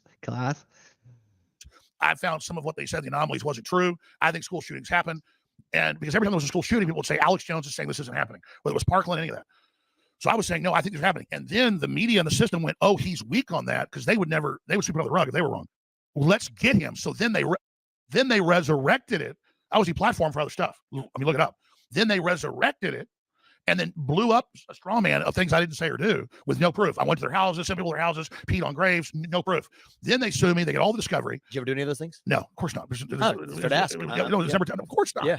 Never even been to Connecticut till I was there for court. So where are they getting this kind of nonsense? Let's make it up. I mean, that's all. The thing is, I cover stories and then I move on. Mm-hmm. So they introduced in court like 22 minutes of video of me over 10 years on Sandy Hook. That was it. It was not something we made money off of. It was not something that was even a big deal. We had like one debate where somebody thought it happened, didn't thought it happened, two newspaper editors, callers were calling about it sometimes. It was a big viral story up front. People questioned it like 11 years ago. I didn't get sued for like 6 years later. Until long after you had already said, hey, I wasn't necessarily right on that one. I wasn't. I said I think shootings happen. I think it happened. And I mean, if people track this, it's just amazing how it works. So you it's interesting. So this is years later, after you admitted you were wrong on it, that they chose to come after you. Yes, and then the judges in Texas and Connecticut defaulted me, which is supposed to be if you never show up for court and you're not there, they can default you. And this is all on the record, just like the Trump judge, they passed a law in New York. So it's not called a default, but it's the same thing. The judge doesn't give him a jury, and the judge has found Trump in the real estate fraud case, has found him guilty. Got the loans, paid the loans. Obviously, Mar-a-Lago's not worth $18 million. It's worth hundreds of millions. The judge says, no, it's not. I find that fraud. And the appeals court had to block him taking his hotels and golf courses in New York. One judge, no jury, said, I'm taking everything you've got in New York, and we're going to take more stuff outside the state. And Trump said, I would like a jury trial. And they said, no. So I had a jury trial, but they found me guilty. The judge did, and they would not let us put on evidence. It was only a trial on damages. They put on a financial expert and said he's worth $400 million. I had like $3 million in the bank at the time for emergency backup money. That's gone now. And then they put me through, they told the bankruptcy court I had all this money. And of course, it was proven I told the truth. Obviously, I go to jail and I lied there. And they don't care because they said, we want to take him off the air. We want to silence him. We want to end his free speech. These are quotes that they said in Connecticut, in the court, outside the court, and in Texas, inside out the court. So I want to move on from that because there's bigger things than me. But this weaponization of the judiciary, Giuliani was basically defaulted in New York because there wasn't evidence they were asking for. The judge just said, you're guilty. Fox, in its January 6th. What is this defaulting business? They have in What does law. that mean?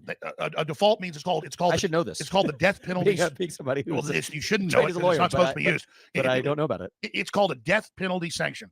Okay. And so if they say you don't participate in a civil trial, the judge can find you guilty by default. They still have to have a trial on the damages. They didn't even give me a real trial on the damages. So this is a fraud on America, and it's very dangerous. And they're defaulting people across the board now. If you don't show up. Yeah, but I did. And with me, they said, well, you didn't give us the discovery because it didn't exist. They said, show us the marketing material for San Diego. I don't do marketing material for shows. I look at a bunch of news articles, some video clips. I go on air. I didn't do a marketing study with you for this. This is new to me. We talked for 2 minutes. We talked for 2 minutes before we went on there, right? You maybe 2 minutes, a minute, a minute and a half. He walks in, boom, sits down. Just get on there. Yeah. But no. This is new The to judge me, says, though. give me the marketing material. Vivek, tell me about your plan with Alex. Tell me about the secret plans you guys had in this thing. All the marketing, all the Google Analytics. Tell me about your meeting. Yeah. It's Wait a minute. You're not going to give me the evidence? You're defaulted. I'm just going to say I'm personally a little bit blushing here. I don't even know about this legal procedure. That's because they're not supposed to use it. But they're literally so it's not even that you don't show up and you default. That's what it's supposed to that be. you're not participating in the process. Yes. According to the standards that they set. And they set a bar you can't single reach. Judge. I'm going to go back and learn the heck about this because if what you described is true, that is a real danger to the integrity of the judicial system. I'm that's going the to go cutting edge. independently learn about this myself. But the point is, they can default you even if the judge deems you not actively or sufficiently participating in discovery. Yes. In a civil trial. Depends on which state. And just like I was telling people, hey, the Justice Department, the CIA are involved. It was in government documents running the censorship of us. In the last 6 months, it came out in Congress. People thought, oh, yeah, and it was on the air showing them the legislation, showing them the funding, for the ministries of truth and all this stuff. I'm telling people they're defaulting everybody. They defaulted Trump by the law. How does a judge do this and take what you've got? They're defaulting everybody else where the judge finds you guilty. So like you see the headlines, Trump already guilty in New York. And then it's just jury trial for damages. Yes, but in Trump's case, just like they passed the law so that woman could sue him saying he sexually assaulted her, they changed the law to go back decades. New York has passed a law where judges, it's not even default, it's a new form of it, where the judge just says you don't get a jury trial. See, this one's very concerning to me because, a lot of what's happened in the country is very concerning, but the judicial system is the last bastion of protection. Totally weaponized.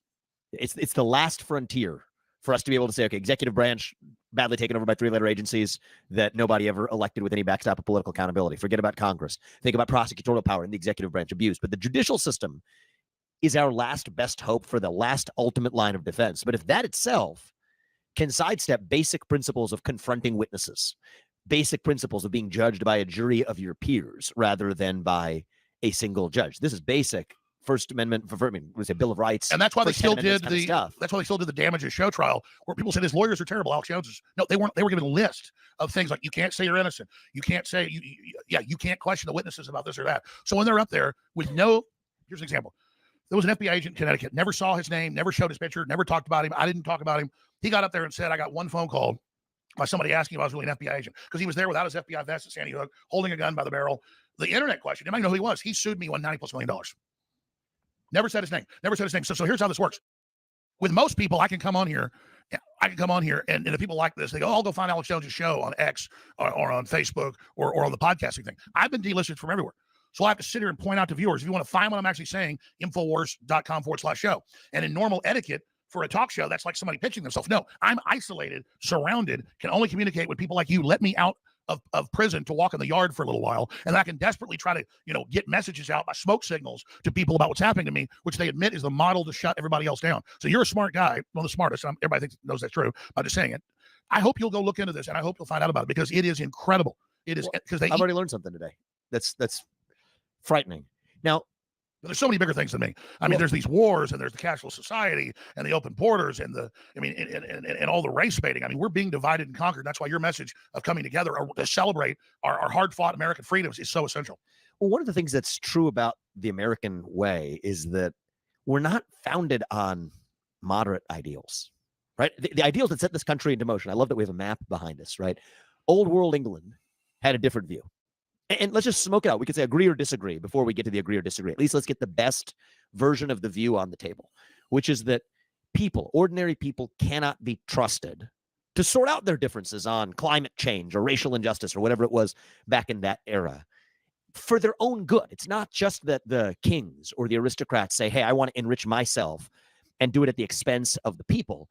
That's what many who are frustrated with monarchy might say. It's an arrogance. But it's actually an arrogance founded in what they think of as benevolence, right? Which is to say that no, we're not doing. So does this remind you guys of the Century of the Self?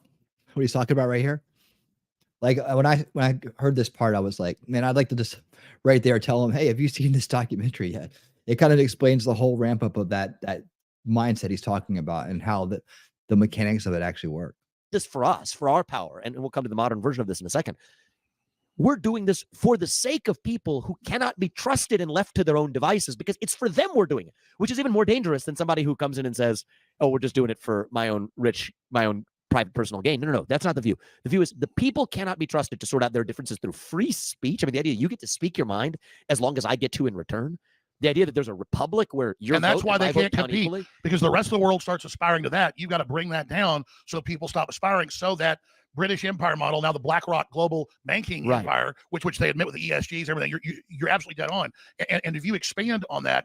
But I just want to get the view on the table so people understand, because there's a lot wrong with it. But at least to understand, put yourself the way I am, Alex, is you could try something on like a set of clothes. I agree. And then see if any it good fits. general gets in the mind of the enemy. Yes, yeah, and then you say, okay, here I got to understand why it fits. I got to really try it on. Understand why it doesn't fit. Then it doesn't fit. You put it back on the rack. Then you understand your own views. Well, that's better. right. This laissez-faire competitive system is way more sexy. And in 1950, we had half the world's wealth. We were 4% of the population. Now we become globalists and crony capitalists. Give me those facts again. Sorry, you're going pretty fast there. That sounds interesting. In 1950, the United States had half the wealth in the world.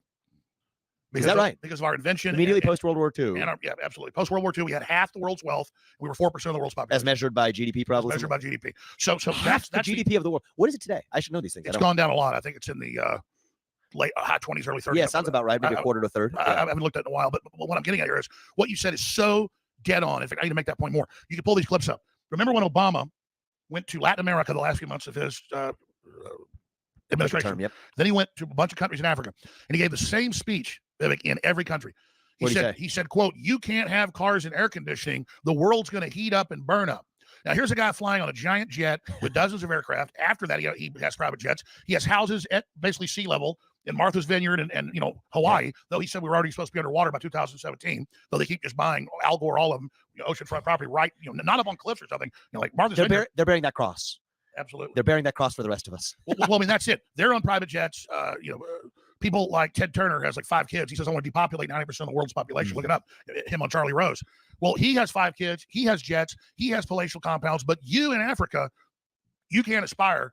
You need to live in this will eat the bugs, WEF, rationing for the good of the earth, while the ruling class lives like kings and goes around their giant super yachts. To mountaintops in Davos. With carbon footprints thousands of times an American, and an American's carbon footprint is 30, 40, 50 times than somebody in Congo. Yep. So in Congo, you don't get anything. And so it's the decision to not industrialize those countries. And that's how they control third world countries. And then they sit back and say, well, that's why you're in squalor, because you're not as good as us. We're going to take care of you. But now that same inherent elitism beyond racism is now being used against the West. And they're now impoverishing the West as a political tool of control. Yeah. So this is the modern old world European ugly monster rearing its head again. Yes. Which is fascinating, right? Because we fought a revolution. We thought that in 1776, we said on this side of 1776, on this side of the Atlantic, we do things differently. Where, you know what, we the people do sort out our differences in a constitutional republic where every citizen's voice and vote counts equally with free speech and open debate. That's what we thought. And every little while, that ugly monster rears its head again. World War I was in some ways the physical conflict of that old world European monarchical. Well, that was because the British Empire, who was the villain in that war, not in World War II. Hitler was a bad guy there after the Versailles Treaty. They literally said the German problem, the Austrian-Hungarian Empire, because it was dominant in industry, science. It was taken over not with the military, but with all of its inventions. So it was kind of the new America, but it was run by another royal family. So they had to kill the Archduke Franz Ferdinand and start World War I, so you're dead on. And so this battle plays itself out every century or so in different ways. And I think right now we live in another one of these 1776 months. Fourth turning. Yeah, that's one way to put it. I'm familiar with the. It's dead on. And evolution. let's use the analogy of America, the United States, and India. I call it, I'm saying this for 20 plus years. That's why they do want me on Fair US. What do I stand for? Americana, freedom, soft power, people aspiring to be like America, making us the best. American exceptionalism. American exceptionalism. Take India.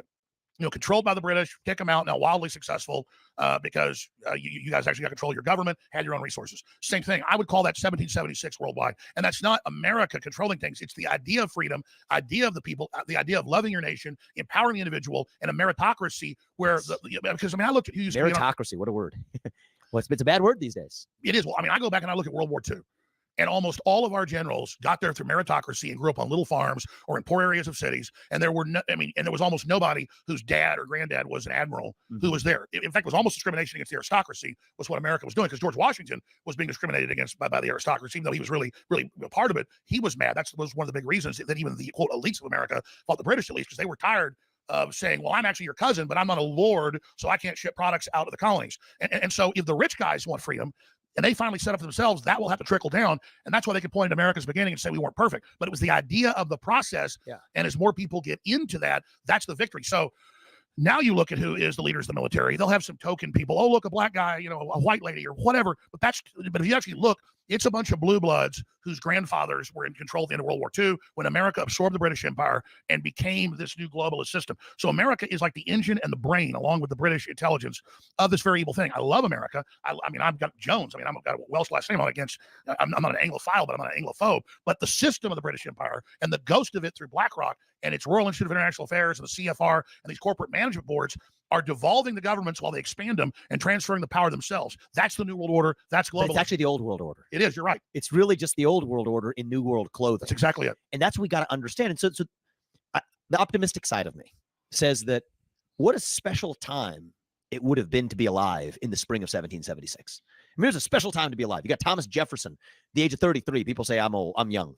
Well, I'm old compared to Thomas Jefferson. He was 33 when he wrote the Declaration of Independence. Genius. You have people who were the pioneers, the explorers, the unafraid, that said, you know what, we are going to not just be victimized by this. We're going to chart a new way forward. Well, 33 That's was the old. moment we live in. I totally agree. 33 was old back then because a lot of people died young. You'll die young or live a really long time, but the average was we didn't live as long. You're absolutely right. People were married by 16. People were explorers by 16. And Thomas Jefferson lived a long time, but by 33, he was leading a revolution against the empire that and an inventor, and he was inventing things. He was an engineer. He invented the swivel chair, invented a bunch of other things too, while he's writing the Declaration of Independence. That spirit, in some ways, would history have produced the Thomas Jeffersons and the Alexander Hamiltons of the world if it weren't for the fact that they had this oppressive regime to stand up against? I think probably not. No, I totally agree. You're talking about so this is an opportunity, the moment we live in. Because I am sick and tired, even myself, of you may, I don't know if you've read some of the books I've written or anything like this, of pointing out the problem. I've got plenty of that. But this is our opportunity now. We're not just going to throw up our hands and complain about it. This is our moment to revive. I agree. My wife's a huge fan. Thank you. Tell her thank you. What's her name? Erica. Erica, tell her she thank almost you. got up this morning, but we don't have anybody to take care of my daughter. She's got to get her to school. But how old's your daughter? 6.5. Oh, it's a good age. You have one or I've got 4 children, 3 with my first wife, and 1 with her. Oh, good for you. 6.5. But and I don't mean to interrupt. You're so dead on. I see you talk about this is our 1776 moment. I really mean that. This is an opportunity. It is. Yeah. Instead of being the leftist mind, we're being attacked, we're being oppressed. Let's give up and complain. Let's innovate. Let's out communicate. Let's use this pressure, like lifting weights or jogging or climbing a mountain, to get stronger. That which doesn't kill me only makes me stronger, to quote Nietzsche. Yes. And it's totally true. And this is 1776 part 2 for the whole world. And it's very exciting. And I think we've got to go through stages of this. And you've been doing this in my own corner of the world. I've been doing this to point out the problem and see it with clear eyes. You can't win a war unless you know that you're in one. That's the first step, okay? Boom. And you got a bunch of people on that Republican Party stage that have no clue. I mean, these are clueless. They don't even know what exactly. They're just, I'm a politician. No clue. I want to be rich and powerful. Here are my super PAC provided talking points. Literally, they're like going to a whorehouse and the whores are lined up showing you what they got and telling you their specialty. I mean, they're literally in front of the corporation saying, "I'm good at this. I'm good at that. I will." Mother's milk for them. Money is the mother's milk of politics. So put them to one side. But my view is, you can't win a war unless you know you're in one. And part of my job has been laying out the weaponization of financial markets, the weaponization of our capital, the weaponization of basically every sphere of our lives. This fringe minority view has taken over institutions from K through 12 education to our universities, to Wall Street, to Silicon Valley, to our U.S. military. Now, I think it's worth pausing. I was going to get to the positive part. Before I do that, I think it's worth answering the question of why this other side has managed to take over every institution. And I have an unconventional theory of this one, Alex.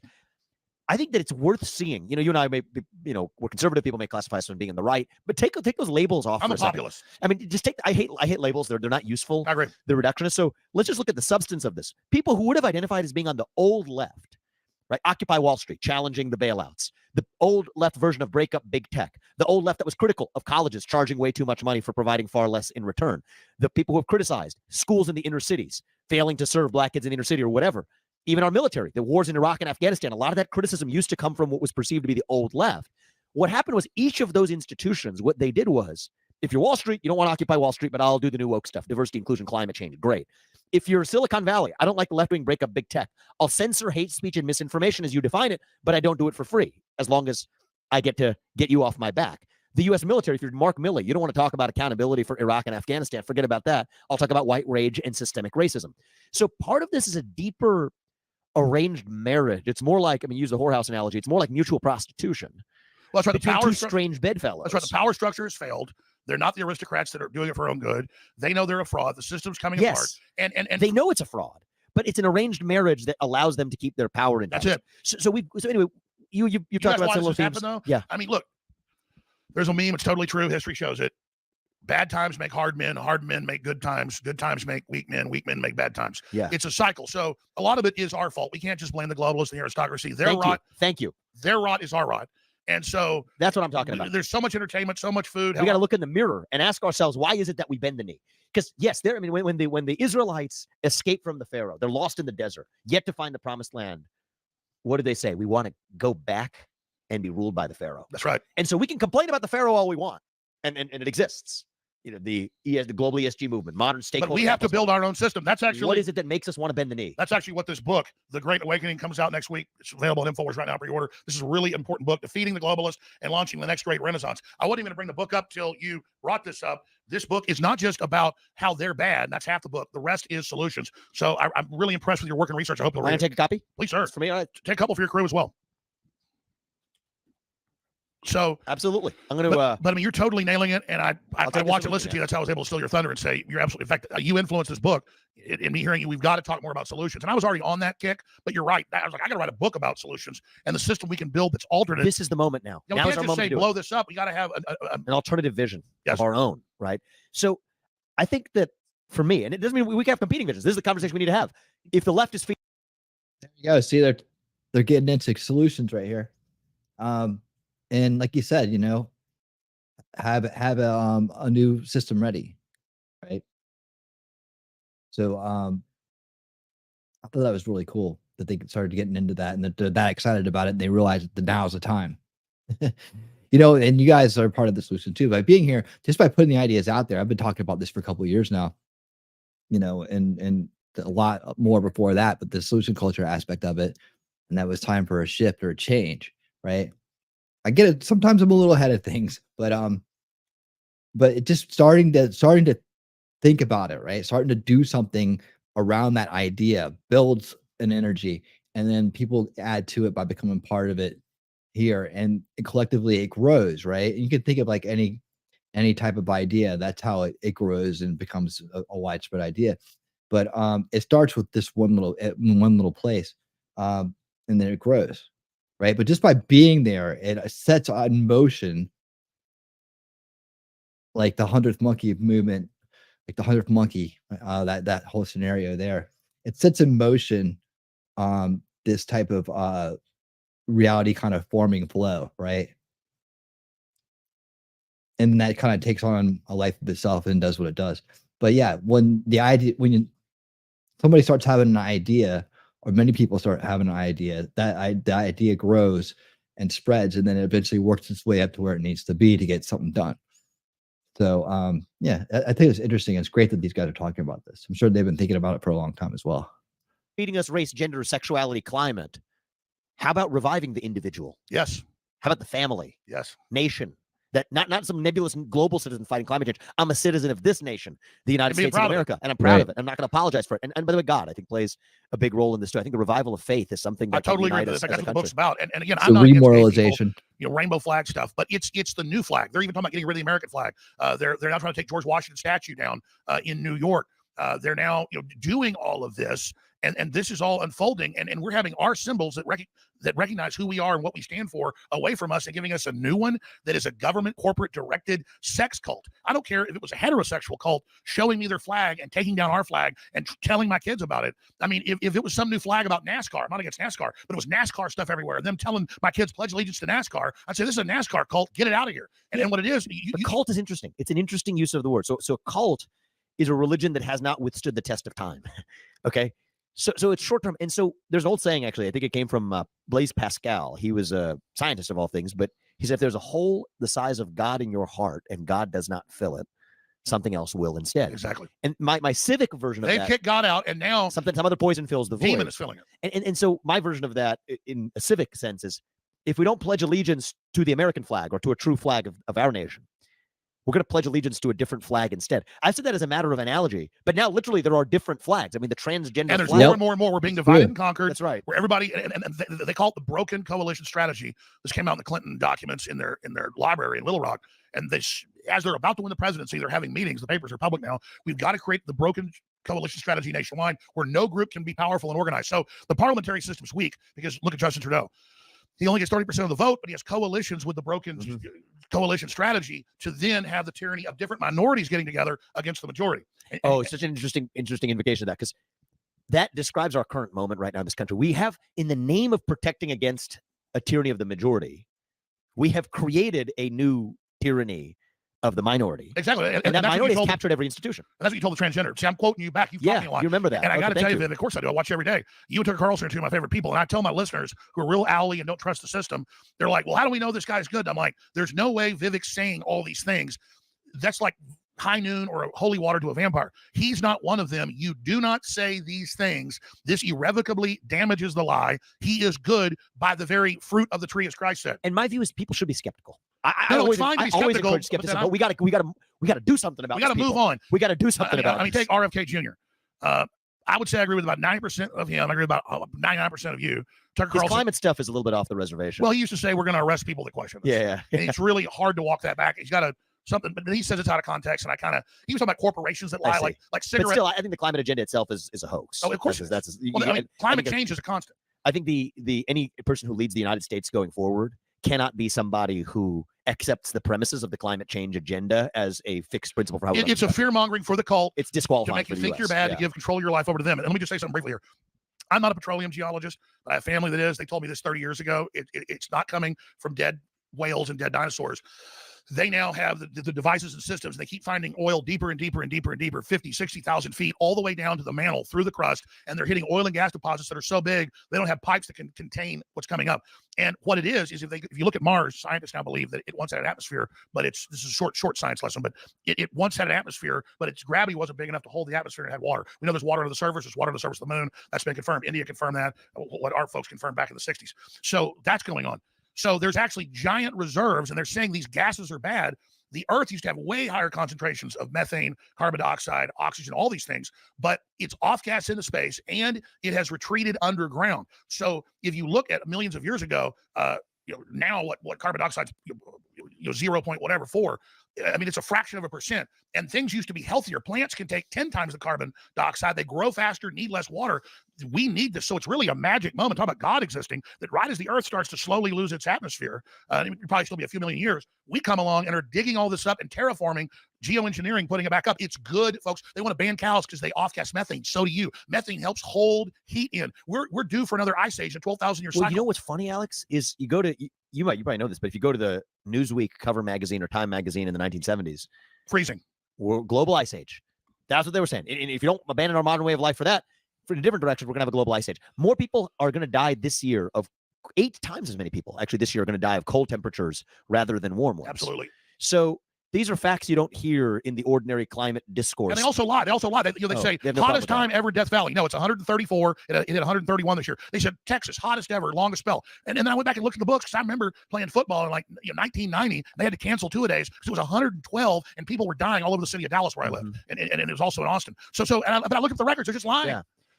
So that's I think that's what our pro-American movement needs to learn is we've been lied to 360 degrees so much that it can create the first form of laziness is just believing what you're force fed. But now our movement understands that you got to reject whatever you're force fed. I don't care if it's even force fed by mainstream establishment on the left or on the right or whatever. Reject what you're force fed. Question everything. Question everything is phase one. But then at some point, you're not going to get anywhere just by sitting and questioning. That's the first step. So that's what I'm saying. We've seen the problem with clear eyes. We understand the Pharaoh. We understand to be skeptical. Now I get this. I'm not coming from a place of personal frustration, but when I'm coming on the scene aiming to lead this nation forward, people say, well, you came out of nowhere. Didn't you work at start a biotech company? And at some point, I'm going to say, listen, people, once we see the problem with clear eyes, we can't just spin our wheels and throw our hands up. We need competent leaders who share our understanding of the problem. Well, plus the whole power to actually move this country forward. The whole power structure came after you. Then they did that whisper campaign. Bingo. Really He's secret got it. establishment because you're going around networking. I mean, I've met with Bilderberg Group members. I've met with people that are in Davos. Doesn't mean I agree with them, but the whole and you're not endorsing their system. Hell no. You're not. So, but the system has come after you. Yes. You've been the main target the last two debates. That's the endorsement. Just like people go, wait, they're indicting Trump for no reason. That endorses him. You are the next biggest targeted person. Did you see this Hannity interview last night by chance? No, I missed it. Oh man. Yeah, I mean, look, I'm making the case. I think it's sane that on one hand, absolutely Israel is our ally. What happened to them was wrong. It was barbaric. It was medieval. And of course, they have a right to national self-defense. But I've also said that we should not want to enter a broader regional conflict in the Middle East that doesn't advance U.S. interests because we have to learn from our prior mistakes in this country. And that's arguably not good for Israel, but it's definitely not good for the United States. And so I also pointed to others in the Republican Party, like Nikki Haley, who screech, finish them, talking about Hamas and Iran as though there's no distinction. Finish them. Okay, what are the consequences of that for the United States of America? I don't see it. Well, here's the problem. So I think so interestingly, this guy, Hannity, I was very disappointed, comes after me for pointing out that Nikki Haley has made $8 million after her time as the U.S. ambassador to the UN as a military contractor and otherwise. I mean, that was the wake-up call for me, is to see even a purported conservative voice buy into what is the captured establishment super PAC puppetry last night. You should watch this one. I will. Let me say something. It was unbelievable. Let me say powerful. Let me say something to Sean Hannity because I know him. Hey, Sean, the border's been completely wide open for 2.5 years. The Border Patrol admits tens of thousands conservatively of Hezbollah and Hamas fighters have gotten across. They've caught a bunch of them. Okay, these are 90% military age men. Do you know what Hamas will do? They're here in our country. You know what Hezbollah will do? So it's in the United States of America that we have. Look at Black Lives Matter endorsing the attacks on Israel. So we have this problem, and Iran has a high-tech military. And it's not that I'm, quote, scared of Iran, but we need to support Israel, but obviously not have our aircraft carriers attack Iran. And then now we're fighting Russia through NATO and we're fighting Iran. What's going to happen, Sean? Use your head. This is how World War III starts, just like World War I and World War II. Once World War starts, other people say, hey, they're tied down. China is going to go into Taiwan, dummy. And we can't take on China too. And the saddest part of this is that if there are Republican presidential candidates who stand to make money off of it, because they're on the boards or have been on the boards of Boeing and are collecting stock options while they're running for president and have had family military contracting businesses and made a habit of making money off their time in government. This is why we have one crime family right now in the Biden family that has sold off our foreign policy to make their family rich. I could care less if you have an R after your name and you're going to do the same thing. And that's why it's so refreshing when you're on the stage. Because literally, we've said this on air, we've covered it live. I was doing Stephen Crowder. I'm like, Vivek's the only guy I can listen to. This is all talking points, crap. They're all going to do what the military-industrial complex says. And again, military-industrial complex, they said a year ago with Biden in December, we can't give tanks and F-16s and cruise missiles. That'll escalate to World War III. But they went ahead and violated their own RAND Corporation threat escalation boards. So see, your money's not going to be worth anything in your golf course stock options if we have World War III cuckoo. And now China is messing with India. India's got aircraft carriers out there about to go to war. Pakistan. We are marching our way to World War III. I am increasingly worried that there are people in the United States rooting for it. And this is our moment to say, hey, we can actually, now we've seen the problem. We can't just spin our wheels and complain about it. We have a chance to lead this country, to shut down the deep state, declare independence from China, end World War III in our path to it, protect our own homeland, because that's our job and the moral obligation. Peace, prosperity, American way. And then pride. And revive pride in this country. And I think that we have a chance to do it. Well, you know, the International Bureau of Atomic Science, I forget the exact name of their doomsday clock, and were very respected. They've never moved the clock this close. I mean, folks, China and India are basically already at war. Pakistan's ready to go. Iran is already in a proxy war with Russia against us. China's getting ready to move into Taiwan. The minute China's moving all the way down to the Philippines, they're in gun battles with the Vietnamese, trying to take their waters and oil fields. I mean, these are the crazy times that it kicks off, and it's already begun. In fact, most analysts say we're already in World War III. The question is, will it go nuclear? And that's why, Vivek, I am really glad you are the most successful person on injecting these topics, because I see you inject topics at the national level that would have never been there, that are so vital. And so, I mean, they may assassinate Trump. So, you're, I mean, I'd like him to get elected, but if not you, I think Kennedy is going to pull more from the Republicans if he runs independent, which he is. So I like a lot of his ideas, but I think it's destructive now. So I'm not going to support Kennedy as a third-party candidate because that'll pull from the Republicans.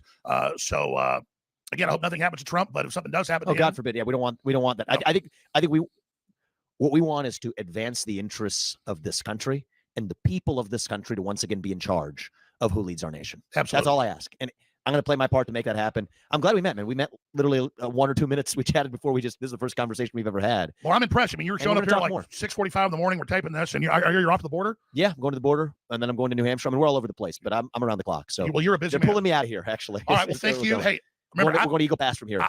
I'm in internet prison, so Infowars.com, band.video has all our band videos, band.video, the book, The Great Awakening. I hope you'll read it. I hope you'll come on my show soon and tell me what you thought. I'm a big fan of your work. Thank you, man. Good luck. It's good meeting you. God bless you, man. Be safe. Thank you. All right. That was a great interview. They had all kinds of good stuff. Close this out. It's easier to close the tab than stop it sometimes. All right. So yeah, man, that's something else, right? They covered a lot of ground in that interview. And I think it was be enlightening on a lot of different levels. I mean, so much to unpack from that. But hopefully, let's see. Yeah, that is a problem. There's a lot of people profiting for more. It's all about the profiting. And that is the maintenance of power, right? Their power, their generational power, and control of the system, right? Generational control. But yeah, they I like the solution talk in there. Like that they hit it off, and I definitely like the topics that they covered. They hit all the main ones. Eye on the ball, right? Eye on the ball. What's in front of us? Hopeful, man. A lot of good people coming together. See, I agree with Alex. Vivek is brilliant at injecting these topics rarely talked about on the national stage. Yeah, you got to have somebody there to do it. Back in the day, it was Ron Paul with the Federal Reserve and him doing what he could in his day. Trump with the border situation, he's really opened everybody's eyes to that in a major way.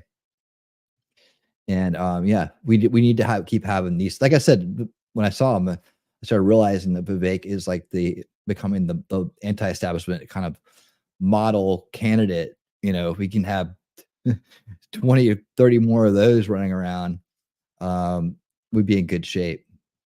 Modern founders. And yes, hello, Laura. How you doing, Laura Lang? Daisy will say it for me. Thank you, Daisy. Hey, I wanted to prime you guys a little bit for the show tomorrow night. I'm still trying to figure out how I'm going to show it, but I mean, I could try to show it live as it is released. I'm not sure what happens after it's released. Would you guys want to? Man, I could also rewatch it because I realize that some people may still be at work when it's on, and may want to watch it with a live crowd. So I have to think about it, and I have to talk to some trusted advisors about it. But you guys can put your opinions in the chat, and that will help me as well. But I wanted to kind of talk about that real quick here at the end. One more quick video. This is the one, if you haven't seen it, of Tucker Carlson put out about him being in Moscow and what he's doing. And I thought it'd be a good way to close out the evening and get us ready for the big interview with Vladimir Putin,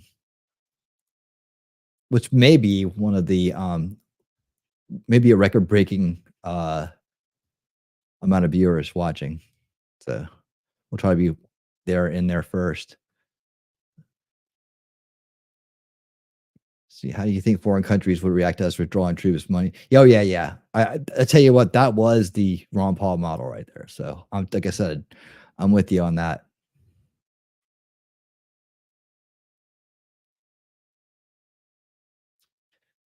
A 2 minute. I could show this. This is kind of like I was gonna do a show on 7 minute. I could re-show it though.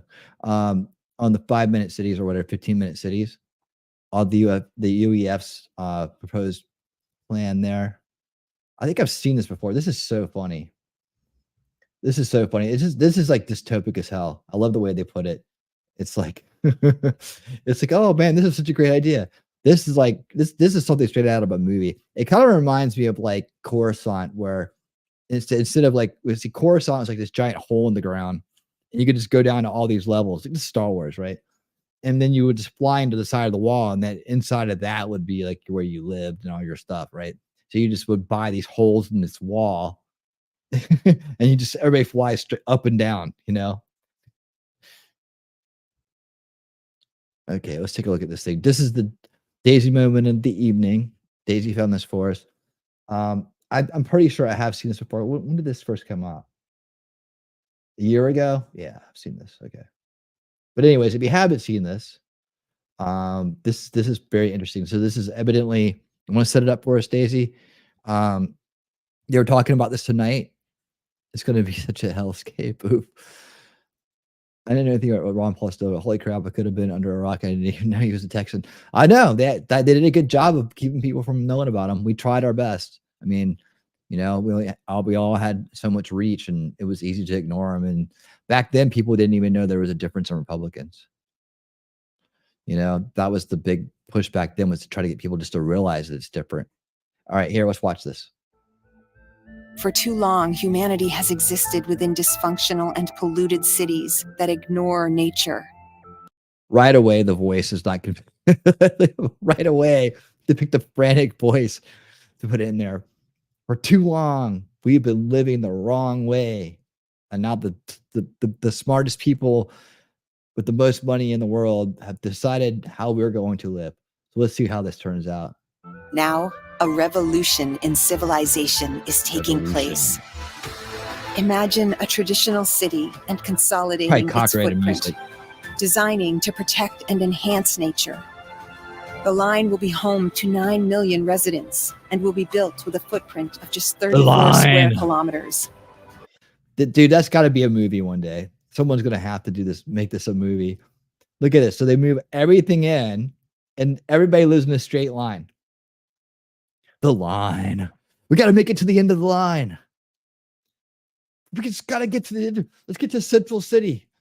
It's the only place that has water. All right.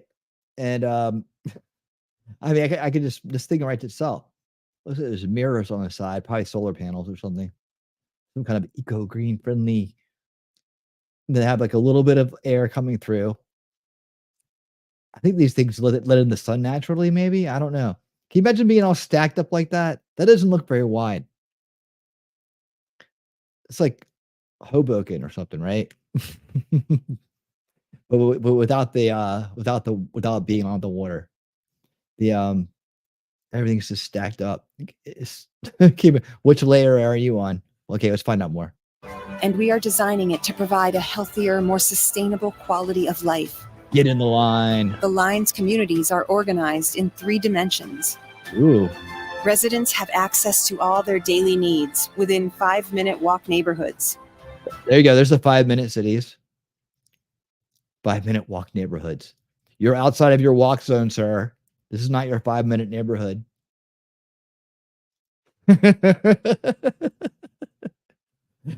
Right? I know, right? There's a recipe. You remember that? You remember this? And the whole wall just fell. Giant bulldozer from space. Oh, this is going to be easy. And the line's infrastructure makes it possible to travel end to end in 20 minutes with no need for cars, resulting in 0 carbon emissions. Ta-da!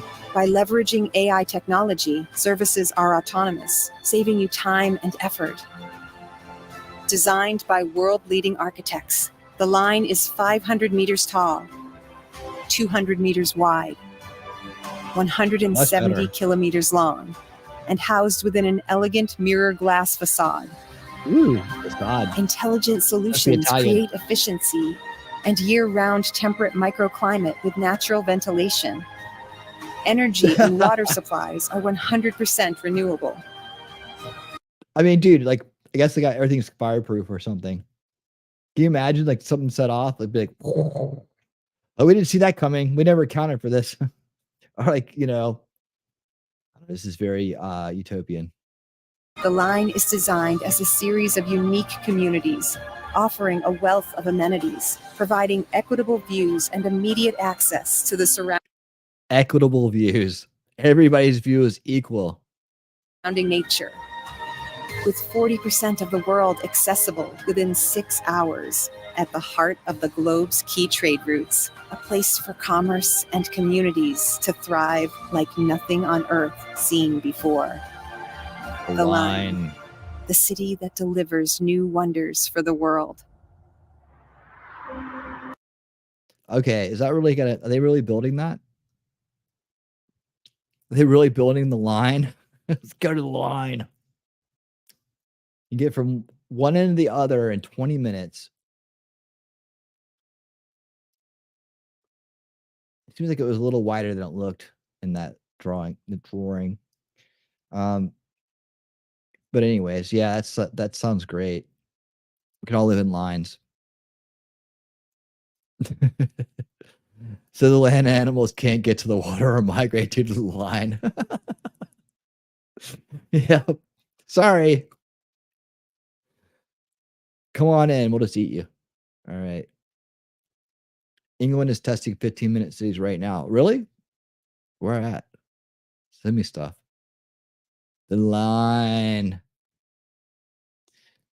Yeah.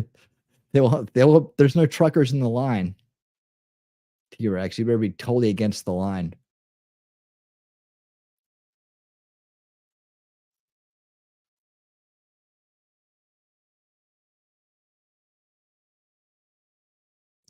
Yeah, you can live over there. Where's that at? Where are they proposing the line? Yeah, they probably will.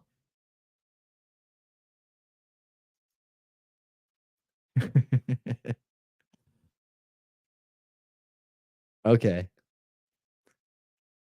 Yeah, right. The plane it's plane proof too. Don't worry about it. They thought of everything. They'll have an Iron Dome. Where are you gonna land? I didn't see the airport.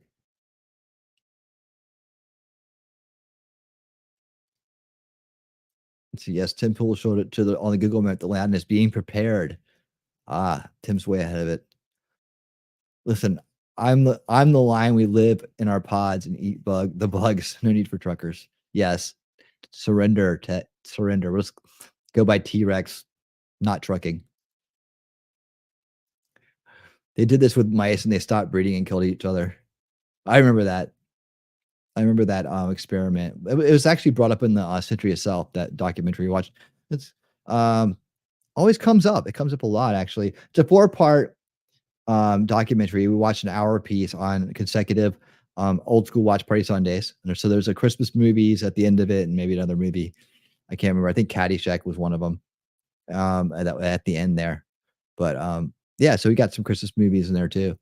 But yeah, go back and rewatch that series. Or at least watch 1 hour of the lives I did, or go watch the series itself. It's very informative. Like, it's information you want. So if you miss that, put it on your list of things to do on a rainy day or something, or when nobody's streaming. And definitely take in that documentary. Okay, let's check this out. Tucker Carlson is in Moscow, and he's interviewing Vladimir Putin. It's supposed to be out tomorrow. We will be covering it and going over it here. Let's see. I saw this video. A video of the off grid with Doug and Stacy. Okay. Well, what book are you listening to? Oh, you've been listening to this book, The Century of Self, The Self? Actually, Kitty, you're amazing. Yeah, there you go. Probably want to use the Rumble links. You can watch the YouTube links because they kick off the show. We actually ended up moving those over to Rumble. So the complete shows, if you don't want any interruptions, you can watch on Rumble as well. So, but if you want to go check out the kickoff show with us, I appreciate that too. That helps the numbers over there on YouTube side. YouTube, I guess you guys have heard about it. A lot of people are talking about mass unsubscribes happening. Very hard to keep the numbers up on YouTube these days. Where our growth on Rumble has been great. We are at 320 right now. Hold on, let me make sure. Yep, 320. That's awesome. We just hit 300 not too long ago. So we are cruising right along here on the Rumble platform. I feel much more at home here on Rumble too. Gotta admit. You know what's cool about Rumble is it doesn't have all the baggage at YouTube either. Like YouTube, I think when I'm starting to see the platforms as YouTube's like based around chat, where Rumble's based around content. Like with content matters over here. So and I could tell too, you know, the lighter stuff that I do doesn't do as well as the heavy stuff over here, and kind of vice versa for YouTube, you know. So this show and Winning Saturday Night probably do equally as good on YouTube. However, some of my bigger shows have been some of the lighter ones over there. So that's what I'm going by. But anyways, so yeah, it's like, you know, this feels like more of my fit over here. That's all I'm saying. So Rumble, roll on Rumble. I feel like I'm more like I'm broadcasting from Rumble than YouTube, but it's still kind of the same. It's like, it always feels like you're broadcasting from YouTube and then everywhere else. But the truth is you're broadcasting everywhere at the same time. So it's just where you feel more comfortable. So I think that, you know, this show, hopefully it catches on bigger on the Rumble side, because it's really right up on Rumble's alley. But Control Oligarchs and Old School Watch Party Sundays have been doing great. So a lot of people are digging it. And if we can just get them all to follow, and we'll be growing here steadily on Rumble all year long. And that was our goal. So we're already off and running and doing well here in the first quarter. But anyways, so back to the interview. So tomorrow night I will be back to do the interview with Tucker Carlson and Vladimir Putin. Sure to be historic for sure. But here's a little kickoff for that little teaser for it. And this is the video that Tucker put out. I'm doing it with some redacted commentary for us. So here we go. He's in Moscow. He just released this video because there was so much speculation. What's he doing? Is he interviewing him? You know, Bill Kristol wants to keep him out of the country and find out what he's doing. He's doing journalism. So he just released this report. Watch. We're in Moscow tonight. We're here to interview the president of Russia, Vladimir Putin. We'll be doing that soon. There are risks to conducting an interview like this, obviously. So we thought about it carefully over many months. Here's why we're doing it. First, because it's our job. We're in journalism. Our duty is to inform people. 2 years into a war that's reshaping the entire world, most Americans are not informed. They have no real idea what's happening in this region, here in Russia or 600 miles away in Ukraine. But they should know. They're paying for much of it in ways they might not fully yet perceive. The war in Ukraine is a human disaster. It's left hundreds of thousands of people dead, an entire generation of young Ukrainians, and it's depopulated the largest country in Europe. But the long-term effects are even more profound. This war has utterly reshaped the global military and trade alliances, and the sanctions that followed have as well. And in total, they have upended the world economy. The post-World War II economic order, the system that guaranteed prosperity in the West for more than 80 years, is coming apart very fast, and along with it, the dominance of the US dollar. These are not small changes. They are history-altering developments. They will define the lives of our grandchildren. Most of the world understands this perfectly well. They can see it. Ask anyone in Asia or the Middle East what the future looks like. And yet the populations of the English-speaking countries seem mostly unaware. They think that nothing has really changed. And they think that because no one has told them the truth. Their media outlets are corrupt. They lie to their readers and viewers. And they do that mostly by omission. For example, since the day the war in Ukraine began, American media outlets have spoken to scores of people from Ukraine, and they've done scores of interviews with Ukrainian President Zelensky. We ourselves have put in a request for an interview with Zelensky, and we hope he accepts. But the interviews he's already done in the United States are not traditional interviews. They are fawning pep sessions specifically designed to amplify Zelensky's demand that the U.S. enter more deeply into a war in Eastern Europe and pay for it. That is not journalism. It is government propaganda. propaganda of the ugliest kind, the kind that kills people. At the same time, our politicians and media outlets have been doing this, promoting a foreign leader like he's a new consumer brand. Not a single Western journalist has bothered to interview the president of the other country involved in this conflict, Vladimir Putin. Most Americans have no idea why Putin invaded Ukraine or what his goals are now. They've never heard his voice. That's wrong. Americans have a right to know all they can about a war they're implicated in, and we have the right to tell them about it because we are Americans too. Freedom of speech is our birthright. We were born with the right to say what we believe. That right cannot be taken away no matter who is in the White House. But they're trying anyway. Almost 3 years ago, the Biden administration illegally spied on our text messages and then leaked the contents to their servants in the news media. They did this in order to stop a Putin interview that we were planning. Last month, we're pretty certain they did exactly the same thing once again. But this time, we came to Moscow anyway. We are not here because we love Vladimir Putin. We are here because we love the United States, and we want it to remain prosperous and free. We paid for this trip ourselves. We took no money from any government or group, nor are we charging people to see the interview. It is not behind a paywall. Anyone can watch the entire thing, shot live to tape and unedited, on our website, tuckercarlson.com. Elon Musk, to his great credit, has promised not to suppress or block this interview once we post it on his platform, X, and we're grateful for that. Western governments, by contrast, will certainly do their best to censor this video on other less principled platforms because that's what they do. They are afraid of information they can't control. But you have no reason to be afraid of it. We are not encouraging you to agree with what Putin may say in this interview, but we are urging you to watch it. You should know as much as you can. And then, like a free citizen and not a slave, you can decide for yourself. Thanks. I love that. He's like, then the NSA spied on us again last month, but we came anyway. A big FU to the intelligence community and to the Biden administration who's trying to suppress this interview, trying to keep them from telling the truth. Well, It's now remarkable. it will be very telling to see what platforms like YouTube and Facebook do with this.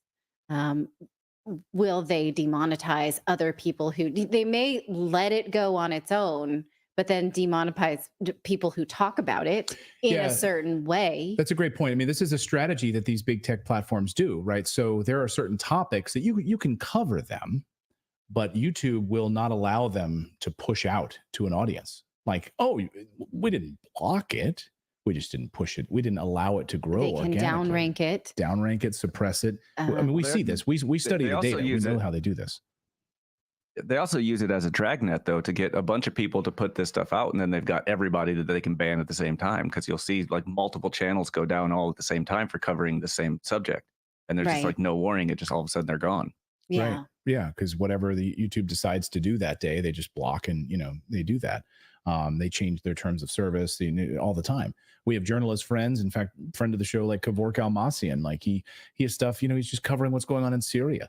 He's happening in his own country about the illegal occupation with U.S. forces in that country, and gets blocked, demonetized, downranked, and he has to rely then on Patreon support in order to be able to feed his family. I mean, this is ridiculous.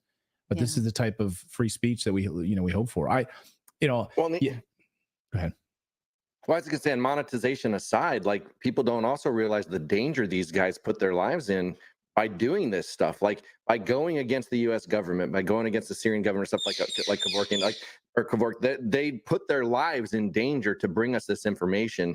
And not only are they fighting, their own governments, but they're fighting the censorship on these platforms who work in lockstep with our governments to suppress this stuff. So these guys are really putting themselves out there for us to get this information, and we should welcome it and not be so dismissive of it. Yeah. And it'll be interesting to see on YouTube, because Tucker has a YouTube channel now. He's gonna of course do the interview on X. He'll publish it there, and then he'll also publish it on YouTube. It'll be interesting to see how YouTube handles it, and do they just push it down, or to see how many views he gets on Twitter with it, or X. Yeah. Versus YouTube, and see, Rumble, it'll be fine because it's a free speech platform. Not worried about that. But anyway, well, there's talk. Just real quick, there's talk because Joe Rogan just signed a $250 million open platform deal with a non-exclusive with Spotify, And Spotify is going to buy ads against Joe Rogan on YouTube and everything like that. So people are hoping that that shows YouTube that there will be ad money that people will spend on controversial content, because if Spotify is buying the ads on Rogan's controversial videos, they're not going to pull it down because they're making a lot of money. I should be clear. Yeah, it should be interesting and clear about something. Like you, as an advertiser, you have the ability on YouTube to select if you want controversial content. And actually, it's a little bit cheaper to advertise on those particular. Yeah, you can specifically pick what channel you want to advertise on. Yeah. So you can choose as an advertiser to support, and when they say sensitive issues or controversial content or whatever, like what they mean is wrong think. Right. Yeah. That's a great point. Like they think, oh, it's just wrong think, but you have a choice and you can do that. And you can actually pay less if you want as an advertiser to reach that audience. And maybe that's what advertisers should do, because it seems like that type of content attracts people like you who are watching right now, smart people, right? So wouldn't it behoove advertisers to try to run ads to you guys, smart people who are watching not brainless, dead, just random crap challenge videos and cat videos, Now, can I just bring up a topic about the content of this interview, though? Because there is part of me that thought, okay, I spend a lot of time studying Ukraine and Russia and their histories and the history of this conflict, things that are not said. And it occurred to me, what if something that he says we're wrong about, right? What if we're wrong? What if we were, good? And I've thought about this a lot. If something that Putin says that we've been covering and we are wrong and about that it. we've been wrong. And yeah. we've been and so there was part of me that's like, okay, maybe, maybe the take that we have come around to, that this was not an unprovoked war on the whim of Vladimir Putin, but instead a protection of people who've been terrorized for a decade. What if that's not true, right? What if all the guests we've had saying as such were not right? Like, I don't know. There's something here that I'm like, okay, if there's something that I need to see that I didn't see before, I'm willing to see it. Great. And that's why you do the interview. Like someone in the chat says, right, the best thing you can say about it is that Tucker is trying. Yeah. I mean, that's exactly it. And so he's trying to get the answers, and we should all be able to see this interview and we should all hear it. And if he comes out, he's like, no, I didn't care about the people of the Donbass at all. I wasn't trying to prevent a genocide for the last 10 years. Yeah. I too, like Angela Merkel, never intended to support the Minsk agreements. Like, what if he drops? I do, in fact, want Poland. Yeah, I want to take. I do want to invade Germany. I would like all of Europe. All of Europe. Right. Yeah. Alaska. That's next. Next on our list is Alaska. To give us some credit, we have played, anytime Putin has done speeches that we've been allowed to see, we have played them and listened to his context. And so I don't think that's going to happen in this case, because we've seen him talk about those things that you would think that he would come out, maybe different about. We've covered those speeches. I think what I'm trying to say is even someone who doesn't expect to be surprised by Vladimir Putin is willing. I'm willing to be surprised. And I think that's how we all collectively have to approach it. Not either I was right or you were right, but what is it we need to see here that we haven't seen yet? And that's why that's the way you have to approach every conversation and everything that you watch. I always try to watch everything without an agenda going into it. Like, oh, this person's going to get this all wrong. I try to not do that. It's hard sometimes based on some people that you listen to, but I really try to do that and take in the information as I'm getting it and then process it and not go into it with a preconceived agenda, because if you do that, then you're not going to be open to potentially hearing something that could change your mind and give you the more information to move in a different direction. Mm-hmm. Yeah. So Tucker and I were texting yesterday right before the interview. And I said, look, I have to admit, I said, what you've been able to do is inspiring for journalists. And I said, you have the power to change things in profound ways because you're able to bring truth to people. And he said, he said, I want to help end this war, and which is wrecking the United States. And I think that's at the heart of all of it. I won't tell you what else he said, and I keep that between he and I. But that's one piece I wanted to share with you. That's at the heart of this. It's destroying the United States. Yeah, and that's one of the most important things here. It's killing hundreds of thousands of Ukrainians, and it's destroying the United States. I really hope you enjoyed watching this video. YouTube thinks that you'll actually like this next video.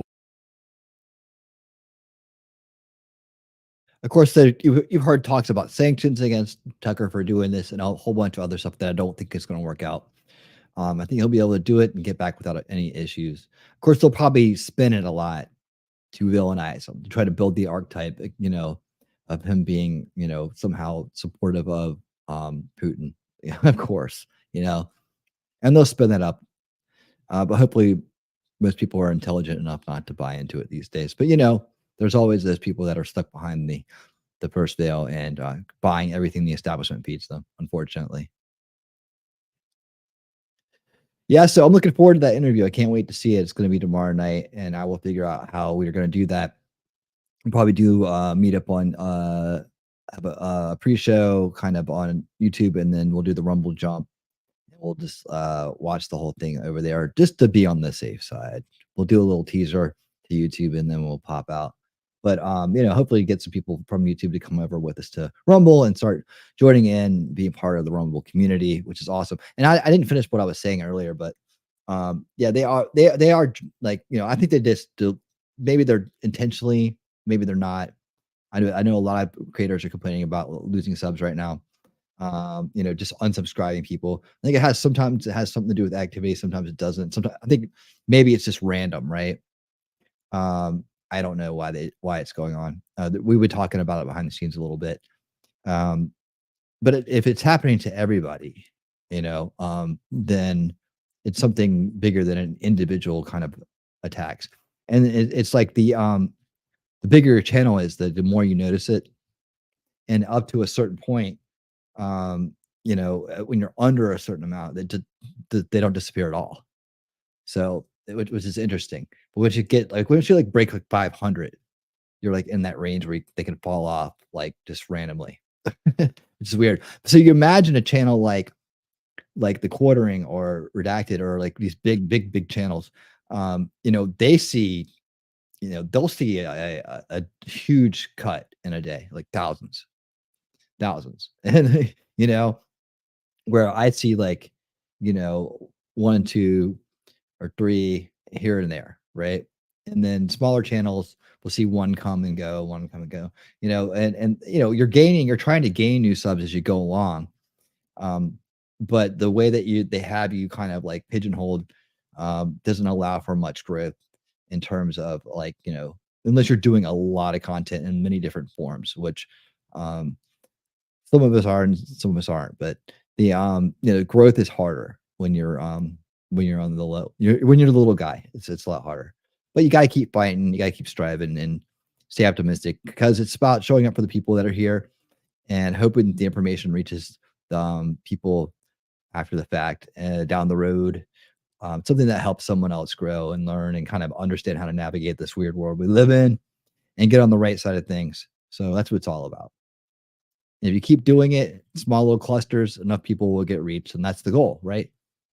Like I said, it's definitely not about me here. It's about the information, and it's about the future, and it's about doing the right thing for our country and our children and for generations to come, to get them out of this and not surrendering or taking a knee to the evil that exists in this world and what it's trying to do to us right now. And then putting our heads together for a bright and better future where this whole cycle can be minimized at best. If it's even minimizable, I guess. There is that question.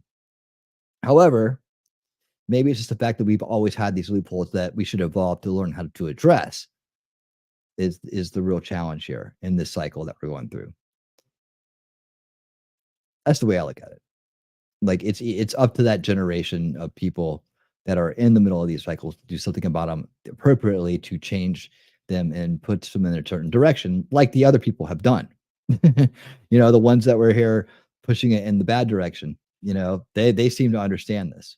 So maybe it's time that we understand it too, and we actually have real counters to this generational type of thing that's going on, this generational cycle that puts us on the short end of the stick. What's up, so everybody, thank you so much for being here tonight. Let's see, what does this say? Nimsy says YouTube Tucker pre-show on YouTube. Oh, thank you. Awesome. Yes, that's what we're gonna do. We're gonna figure it out. I'm looking at over it right now, and if it starts at 6, I guess the real question is to my diehards here because I want to make it good for you. Is that do we start it a little bit later and get the rescreen? I'll see if that's even possible, because I know that it's going to come out on his site first, and then it'll be out on X, or is it going to be at the same time? I still have details to get down, so I need to figure this out, and then I'll get back to you guys about where we're going to do it. I was thinking, do I start it at 6 o'clock p.m. Eastern, or do I wait till a normal start time at 8 o'clock, which would probably make it long over since then, and then try to get watch it, rewatch it. I kind of want to do the rewatch. Let's see what it says here. Start at 5:45 and go exclusive at 6.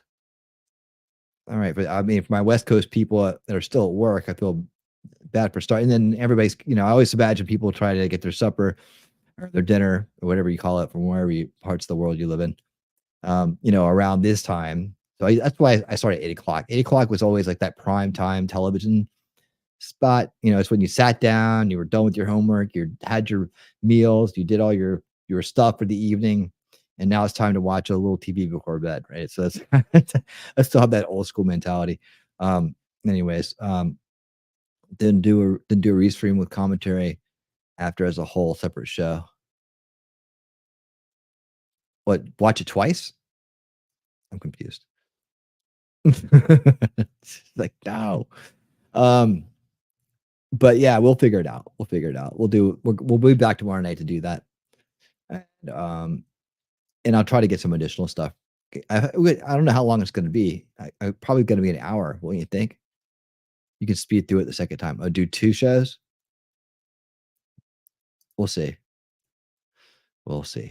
So much to do 2 shows on the same thing. I'll think about that.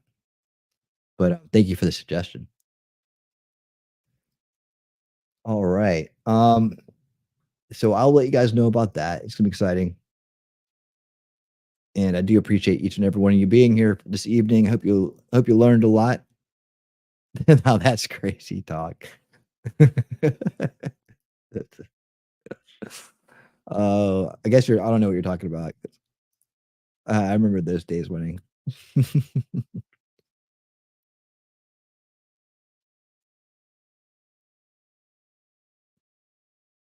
All right. So again, thank you guys so much for being here tonight. I appreciate it. Whatever platform you're on, wherever you watched it, if you're rewatching it, whatever platform you're on, thank you so much. Please leave me a like, thumbs up, all that stuff. And if you're like to do the rewatches on Rumble, there got a lot of people that aren't following yet that like to watch. I would love your support. I'd love to have you follow me. I appreciate it so much if you do. And I really appreciate all the people that are following on Rumble, that are coming by to check out the content. I really do appreciate it, especially in YouTube. Especially, I don't want to ever leave anybody out. And even on X, the small numbers we have on X, I appreciate the people that do use that as well. And Sarcastic Leo, thank you so much for being here and being part of the conversation tonight. Thank you. It was a great program tonight. Thank you. Absolutely. And thank you. And guys, until tomorrow night, at some time to be determined, probably 5:45, maybe later. We'll figure it out. We'll let you know. Until then, thanks again, guys, everybody. And hey, Mimsy, thank you so much for all your help tonight as well. We will catch you tomorrow night. And until that time, keep on winning.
This is a friendship battle.